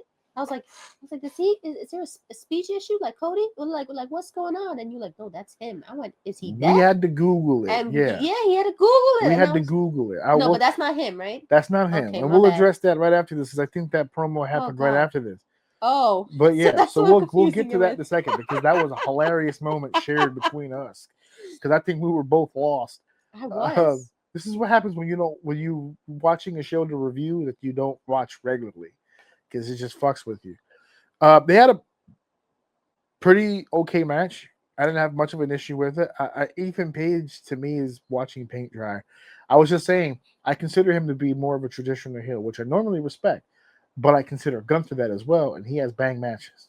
So I don't know. This wasn't terrible. He took some unnecessary bumps, but pretty cool. It was all right. So you thought this match was all right? This match was all right. All right, folks. Didn't wake anybody up though. That match is still coming. No, I told you it did. I told you it was Yeah. Didn't wait anybody. So before we get to that next match, let's take a second to fucking talk about what you just mentioned a second ago, which was I thought I heard wrong. So Miles Bourne, Listen. right? That's who Oh we're my talking God. about. Miles Bourne. They did a thing with Ava in the back where he was talking about wanting a match with Josh Briggs. And he was interrupted by Tavion Heights. Before the interruption, though, when he was just talking to Ava, it just sounded like a regular person talking. He did. And then all of a sudden when somebody came in the room, he got louder, but he got everything was coming out like this. Yeah, it came out really jumbled. Oh and my it came God. Out, and I said out loud, did he just have a fucking stroke? What happened? I thought something fucking like a capillary went off in his brain or something. I said, what is this? I was like, and then you mentioned it. I was like, is he deaf? Is he deaf? Is he yeah. deaf? It sounded like he was deaf. I was making a joke. And at then first. I remembered there was something to him, and I Googled it to confirm. And yes, he's there's like a high percentage of deafness. Like he's got like a hard of hearing thing, where he's like legitimately like legally disabled. Because half the match is speaking, like you're listening and speaking. That shouldn't be half the match, but you're right. Yeah. And is he gonna have that fluidity in his matches if he can't talk? So that's a huge disability to get over. And it's not a physical. Well, would you consider that physical? Obviously, it's a physical part of his body. Yeah, a physical disability, but not like no leg or no arm, not something like that. No, but loss of hearing affects equilibrium and coordination. Like he has to speak. I got that one from my master class. Hear. Yeah, you have to be able to hear what somebody says, and if you suggest something, you have to hear whether or not they want to do it or shut up. No, like one or the other. That's why a guy like that can't have a complicated moveset. That, and whenever you have someone who's in the ring who's hard of hearing, and you have to really go over your match beforehand. We used to have a guy like that here in New York. Remember Hush Holiday? No. He doesn't wrestle anymore, but in the early days when my career started, he's completely deaf with ASL and signing or whatever. And we used to train with him, and he used to do all the physical stuff. But when it comes to matches and communication, you have to really go over it first. You have to go over it, but also, you know how even if you go over a match, sometimes you forget, right? You'll be in the heat of things, and you're like you're lost. For people like that, I remember one of the coaches that we were working with. I forget who it was. You have to sell and you have to work big. So if you need him to hit you, you have to open up, so it lets him know. Oh, I gotta fight back. This is my hope spot, or whatever the case may be. So like you have to work it really, really different. So I hope somebody is working with him at the PC and trying to figure that out. He was a part of that NXT versus TNA deal. That's a lot of training. So I'm just who saying, knows? that's a lot of training, and that threw me off guard. So the first thing that threw me off guard was Leon Slater's accent, and then this guy and his ASL accent. It killed me. It killed me. Dude, All right. I was having a moment there. I had the stroke. Okay. So did he just have a stroke? Okay, so the next match Nothing 3, against people who are deaf. or Okay. people who have strokes. I was just shocked. There's nothing wrong Okay. with it. I was shocked. I was taken aback. I was exactly because I thought he was speaking regular at first, and then he hit me. My flabbers were gassing. I didn't know what to do, son. I didn't know what to do. He spoke, and my brain melted. I didn't know where to go from there. Third match. But the third match was Blake Monroe versus Zarya, who was defending it for Sol Rucka. And There you go. Yeah. They gave it to you. Finally. All those AEW people pissed off that Mariah May went to NXT. There, look, they gave you a championship. There you go. She's now ruler of the mid card for now. They're not gonna move her up anytime soon. They're gonna put her through. They're gonna listen. This isn't. Remember when TNA people would get hired by WWE? They go right to the main roster. Remember when WCW people get hired? They go right to the main roster. No developmental, none of that stuff. That's not happening at AEW. They know what they're getting from AEW. They see potential in people, but they know that the skill level's not there. They know. Because who's training motherfuckers over there? Nobody. So they want to make sure before you get to the main roster. The only person I think they may, if they ever got their hands on, they'd shoot straight to the main is MJF. That's it. Everybody else probably would have to go through that whole system as well. So let's stop bitching about that. Secondly, despite being in developmental, she still looked at pretty highly. She's been used with the top girl since she's been there, and now she's the NXT North American champion. So, do you think moving forward they're gonna have Zarya go against Blake again, say, you know what, I'm gonna try again. I want a rematch to try to get the belt for Soul. No. And then when Soul gets better, then she tries to go after her belt again? No, or say, I never truly lost it, and then go directly for Blake? She could still do that. But she never really lost it. But remember, she had 2 belts? Mm-hmm. Okay. She had the speed belt, too. Yeah. So... But this wasn't for the speed belt. No, it wasn't. This was for the NXT Women's North American Championship. Allow me to move the conversation to this. What's today? Wednesday? We're recording this on Wednesday. To last night's NXT. The NXT that followed the pay-per-view. Oh, shit. Soul and Zarya were in Ava's office again. Oh, shit. Ava goes, hey, man, sorry to hear about that little situation, but look, you have another championship, the Speed Championship. You obviously can't compete to defend it, right? So on the next title defense, do you want Zarya to defend it for you again? Do you want to pick somebody to defend it? You know what she said? She said, I don't think it would be a good idea. Here, just take the belt. She relinquished the belt. And Zarya looked at her, looked at the belt, looked at Ava, what the fuck? And then she just walked off, pissed. Insulted. And the comment section was hilarious. Because they're like, what are you mad about? You lost my last belt. Why would I put another belt in your hands? And then the responses would be, well, if that's the case, well, why just hand it then? Because if you hand it to Ava, it's guaranteed you lost the belt. Yeah. At least with Zarya, there's a chance. You have a chance that you to can retain. But it was like the disrespect. That's what they felt like. It was disrespect because it's like you have a better chance with her defending it than just handing it over.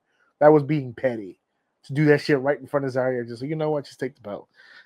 Yo, when Soul comes back, she's gonna have a lot of people to deal with. Good. Okay, she's gonna go against Blake, and then Zarya's gonna do the run in and stop Soul from winning the match because she pissed her off. There you go.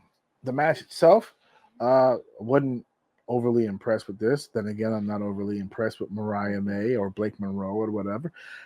In that feud that made her with Toni Storm, I still feel to this day that Toni Storm carried everything. I don't really feel like she did much in that feud that stood out to me at all. Toni Storm was the star of that from beginning to end. She held her weight. She did her job. I don't think she was a standout. So now we're going to see now if she can stand out without Toni. Now she has to lead the division. So let's see. The next match is where I was like, okay, things are moving along. All right, it's picking up speed. I enjoyed the next match. I thought it was way better than the first 3 matches. Mm-hmm. Took me a long time to get there. Not that it exactly got me there. So close. So close. Okay. But it was Tatum Paxley with Izzy Dame, Nico Vance, and Sean Spears against JC Jane with Fallon Henley and Lainey Reed. Sure, why not? Or is it Reed? I'm trying to see if it's in front of me now. And people were saying something about Izzy. Was Izzy in Tatum's corner or not? Like there was a moment there, and I must have missed something, but there was a moment there. Yeah. So first and foremost, I said at the beginning of this, there was the one match where I was like, okay, there you go, that woke him up. It was this one. I think this was the best match on the whole card. Mm-hmm. as a hero of mine would say, that's faint praise, like being the nicest guy in prison.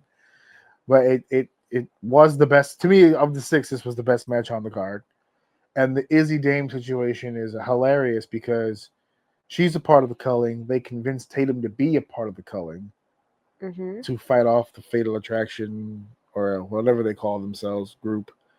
But every week, Izzy does a little something to the camera that indicates that she's kind of jealous, kind of not happy with how well it's going for Tatum. And in this match, when they were getting ready for the match, Izzy was like hyping her up and like, you got this, like really showing support. And then during the entrances, she was being da-da-da. The finish of the match, where Izzy gets the belt and she slides into the ring and she's holding the belt up, and it's Izzy, then it's Tatum, then it's JC. She gave the indication that she was going to hit Tatum. Tatum moves out of the way. She hits JC. No. Did she hit JC or did she just... I don't remember now. I think she did hit JC. Mm-hmm. And then there was like a thing between Izzy and Tatum. And then Izzy got hit, drops the belt, and Tatum hits the fucking... What do they call it? Drive to the cemetery or whatever. Mm-hmm. That little inverted SOS that she does. She hits it, bang, 1, 2, 3, new champ. When she wins the belt, Izzy's on the outside looking in, and the guys are going nuts. She wins the belt. She brought the belt to the culling, and Izzy had this very neutral face. Then she slides in the ring. They hug, still neutral, no emotion. She picks up the hand or whatever, almost reluctantly. Then later, when they did the interview with the new champion, she's putting over, I've been working so hard and blah, blah. And the guys put her over. They're like, Tatum, we're so proud of you. You did a great job. You brought the belt to the culling. Now we're in a power position. They got plans. And the interviewer goes to Izzy and goes, Izzy, we noticed that, you're changing demeanor. What was your plan with the belt? Like, you have the belt in your hand. What was the plan exactly? Who were you trying to hit? And Izzy goes, come on. We don't need to make this a whole thing about me, okay? This is not my night. It's Tatum's night. Tatum is the champion. Let's talk about Tatum. Like, trying to get away from what she was trying to do. They played it perfectly. Like, every step of the way, there was, like, little seeds planted that there's going to be something between Izzy and Tatum at some point. So it was good. They told a good story. The match itself was physically good. It was there. We did say, hey, they're in developmental, and they should be in developmental, but they're not bad. They're not bad. That was probably the best JC Jane I've seen in a while. It was just good. They were hyped. They were into it. The two ladies were into this match. They really wanted this match to be good. It made people look up from their phones. Yeah.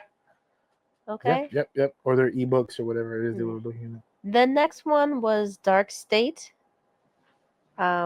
with Dion Lennox, Osiris Griffith, with Cutler James and Saquon Sugars, Oh my god. versus the Broken Hardys, Brother Nero. No. Well, considered Brother Nero and Broken Matt Hardy. So that's what they were portraying. Wonderful. Best part of the match, the Broken Hardy's entrance. And it was an NXT Tag Team Championship. And it was a Broken Rules match, which again, did they explain Broken Rules match? It's a no DQ, which really means it's a handicap match, 4 versus 2. To be fair, that match earlier, Day of the Dead match, first time ever. That should have been explained. This is like the 11th Broken Rules match for this team. So if you know, you know. They should have explained it too. That's not an excuse. They should have explained it. But of the two, it's new on NXT. Exactly. Like I said, they should have explained both. There should have been something discussed to make the two matches different from one another. Because despite them having different names on the card, they have two completely different names. But it is essentially the same exact match. It's no DQ, one fall to a finish with it was a way to make it a handicap match, 4 versus 2. Yeah. For the record, it was 4 versus 2, and the 2 was winning the entire time. The 4 just kept getting washed the entire time. For real. While holding the belts, they're all going. Can I just say this? I didn't know the names of the Dark State guys before that match. And you still don't. And you don't care. And I actively refused to learn it after. And until I saw the Wikipedia page where it named them, I didn't know what their names were. Who cares? And remember what I said during the match when I said Tweedledee, Tweedledum. No. I said, I don't know their names. And I don't feel the need to learn them because I don't think they'll be here for very long. These 4 are trash. There was one that didn't know how to sell for shit. You were noticing him a lot. It was a pet peeve of what he was doing that just irked you. Because I see it in schools, wrestling schools all the time. Which is no crowd work, no facial expression. You're just taking the bumps for the sake of taking the bumps because that's what was planned to take. And you're still green and still young, so you don't want to forget the match.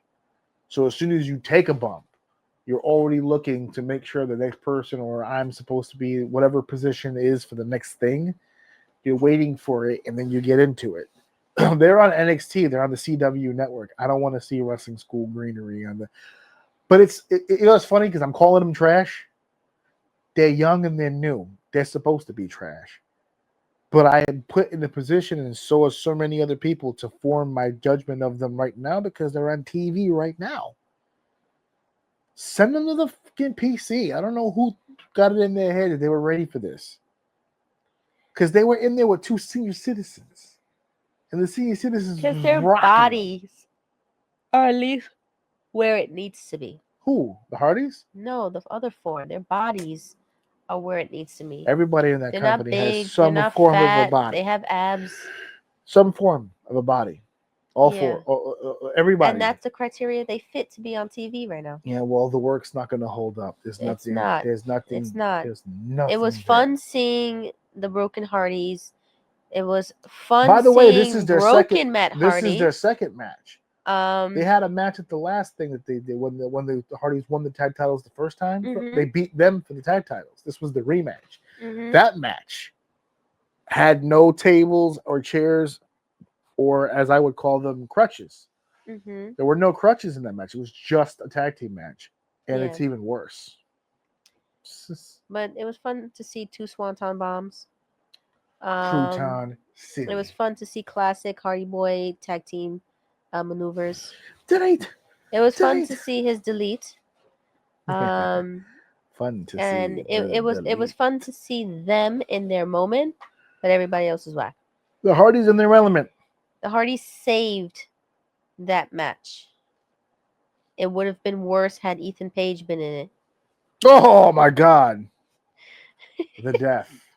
My makeup is almost completely and the off at last this point. match, okay, which whoever created and came up with this match needs to shoot themselves. I mean, Okay? who structured it? Who Who put it together? structured it needs to shoot themselves in the fucking head. So Ricky Hey, I don't think we can say that on the show. versus Trick Williams. So, okay, I don't know what you call each sides, but the side of the ring that's closest to the commentary table, that side Right. of the ring, Mm-hmm. it was move, let me toss you out of the ring. That same side of the ring closest to the commentary table. They go back inside the ring. They go back inside the ring. Yeah. Move. Toss you over the same side. Well, who was in the match? I said the two people in the match. You did? Oh, I missed that. Yes, Okay. Saints versus Trick Williams. Okay. And then they go back in the ring. Move. Toss you out of the same side. I was like, do I need to keep track of how many times they're tossing them out of? And then they were doing something with the table. So it's like, I tossed you out. I'm setting up the table, but you went back in. So I'll fight you for a few minutes in there. But when I toss you back out, I'm gonna get this table ready. But then you go back in the ring. Okay, I gotta whoop you in the ring. But then he tosses him back out. I was getting sick and tired. At least toss him over a different side of the ring. Then he tosses him out, and he lost him. He goes, where did I toss him out to? I know I tossed him out right here. Where did he go? So he lost him. Okay? So No. Jesus fucking Christ, this match. He does the deal. He goes under the ring. Trick looks for him. Doesn't see him. But we see that he's come out the other side and is now in the ring. Then he goes to attack Trick because he has the element of surprise. Isn't successful, and then Trick beats the shit out of him anyway.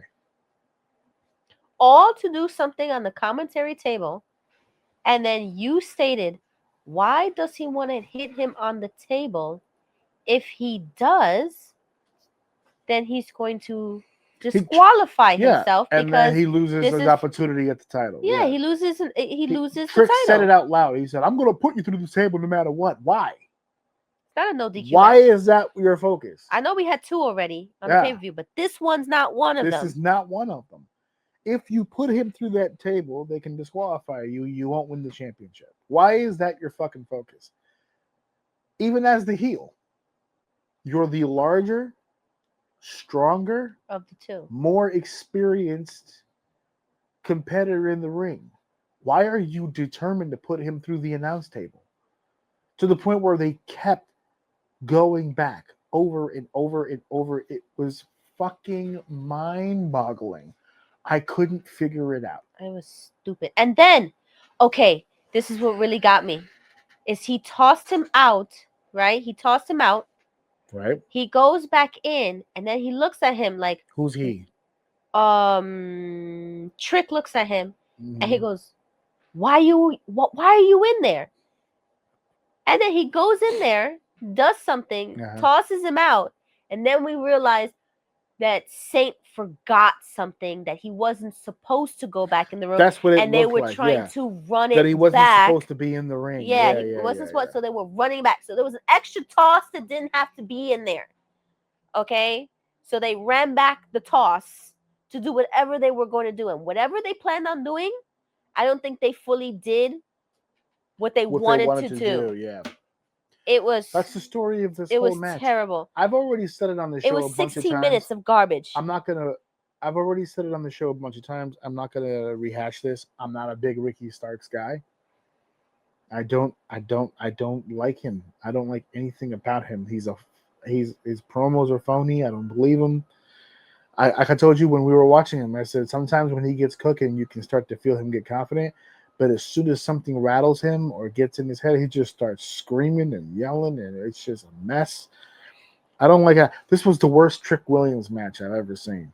And I don't think he's the greatest either, but Jesus fucking Christ. I've seen him in some fucking... I thought him and Santana was dope in comparison to this. I was like, Jesus Christ. This fucking thing... And I have it here. Hold on a second. This was a TV show. No, it was on Peacock. 17, almost 18 minutes. I'm rounding up. 18 minutes for the first match, 18 minutes for the second, 11 for Blake, 16 and a half for Tatum. That damn Dark State Hardy's match was almost 20 minutes, and this main event was 16. This show It did. and I I just was like, saying for oh those my first 3 matches. god. We saw Oh, it in sections. oh, It still didn't fucking go every by. match, I was like, honey, I was like, there's at least 3. 1, 2. No, there was at minimum 3 for each and every single match. I knew that the moment they hit the third, the match was about to be over. The minimum of 3. My second pet peeve of this whole entire pay-per-view is that it should have been 5 minutes less for each of the first 3 matches. They went too long. First match, 17 minutes, should have been 12. Second match was 18 minutes, should have been 12. Third match was 11 minutes, should have been 8. Okay, the 16-minute one, it was all right. The 19 minutes with broken with the Hardys, I can it was make all an right. argument that is despite the Tatum, Paxi, and Jason J. Mance being good, I would have cut from that. There's some stuff there that I could have did No, without. I liked it all. And then the last one, 16 minutes. If it wasn't for that botched throw off the ring, it would have been 13 minutes. Forget the time on that main event. I don't need him. I don't need that motherfucker It was too to be long. champion. It was too long. It was too long. I can't think of an NXT champion who won the belt, and I looked at him and I went, ugh, why?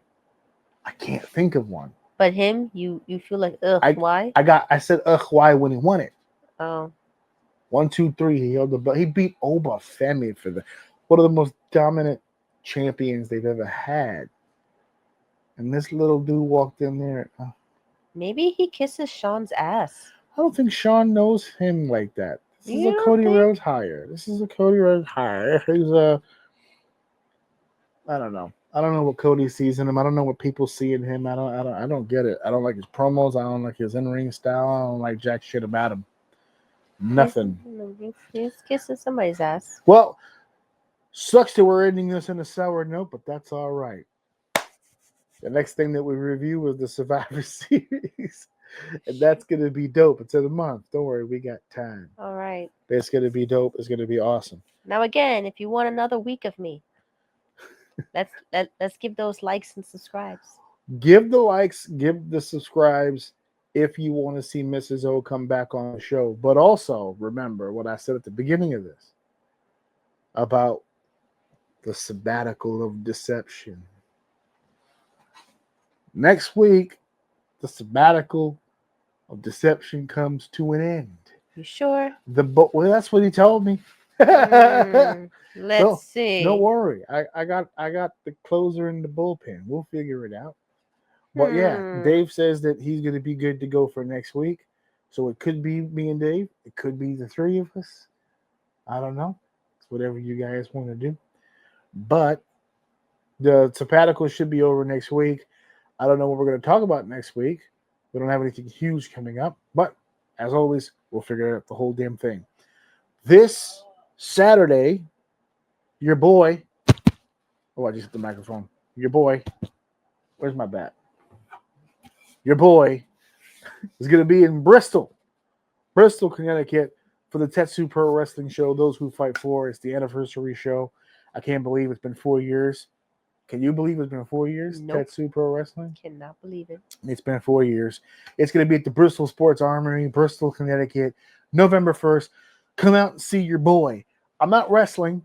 I'm going to be hosting, ring announcing, doing my deal. So I'm going to be out there amongst the people all night long. You're going to get a chance to chat with me. And without hang the out. green makeup on. Yeah, I won't be wearing this or the bat. Although I should bring the bat. It is Bristol. I could use this in Bristol. Also, just a special announcement. Your boy is finally getting an entrance in Tetsu Pro Wrestling. What? Finally coming out with his goddamn entrance music for fucking once. It's going to be a lot of shows, 7 matches. It's going to be dope. Come check us out. So we've got in case you don't come back next week, because if he comes back, are you gonna do the show, or you think about it? Or? I don't know. If this episode gets like 100 likes and 100 subscribers, I'll come back. 100 subscribers and 100 likes. Actually, she won't come back until we get them, boys. So if you want them, get on top of that. But I could even be on camera. on the she says she'll be on I camera could if try she to look gets it. pretty. She got all dolled up. So on the off chance that it is your last show, thank you. 3 straight weeks. 3 straight weeks came in clutch. You did it They up. call her Mrs. October. She did it. She did it for Ooh. 3 straight weeks. I just came up with that double entendre because of the baseball thing. But yeah, Ooh. so we'll be back next week. Dave will be here, possibly Mrs. O. That depends on you. So thank you for listening. Thank you for downloading. Thank you for sharing. And thank you guys for enjoying episode 328.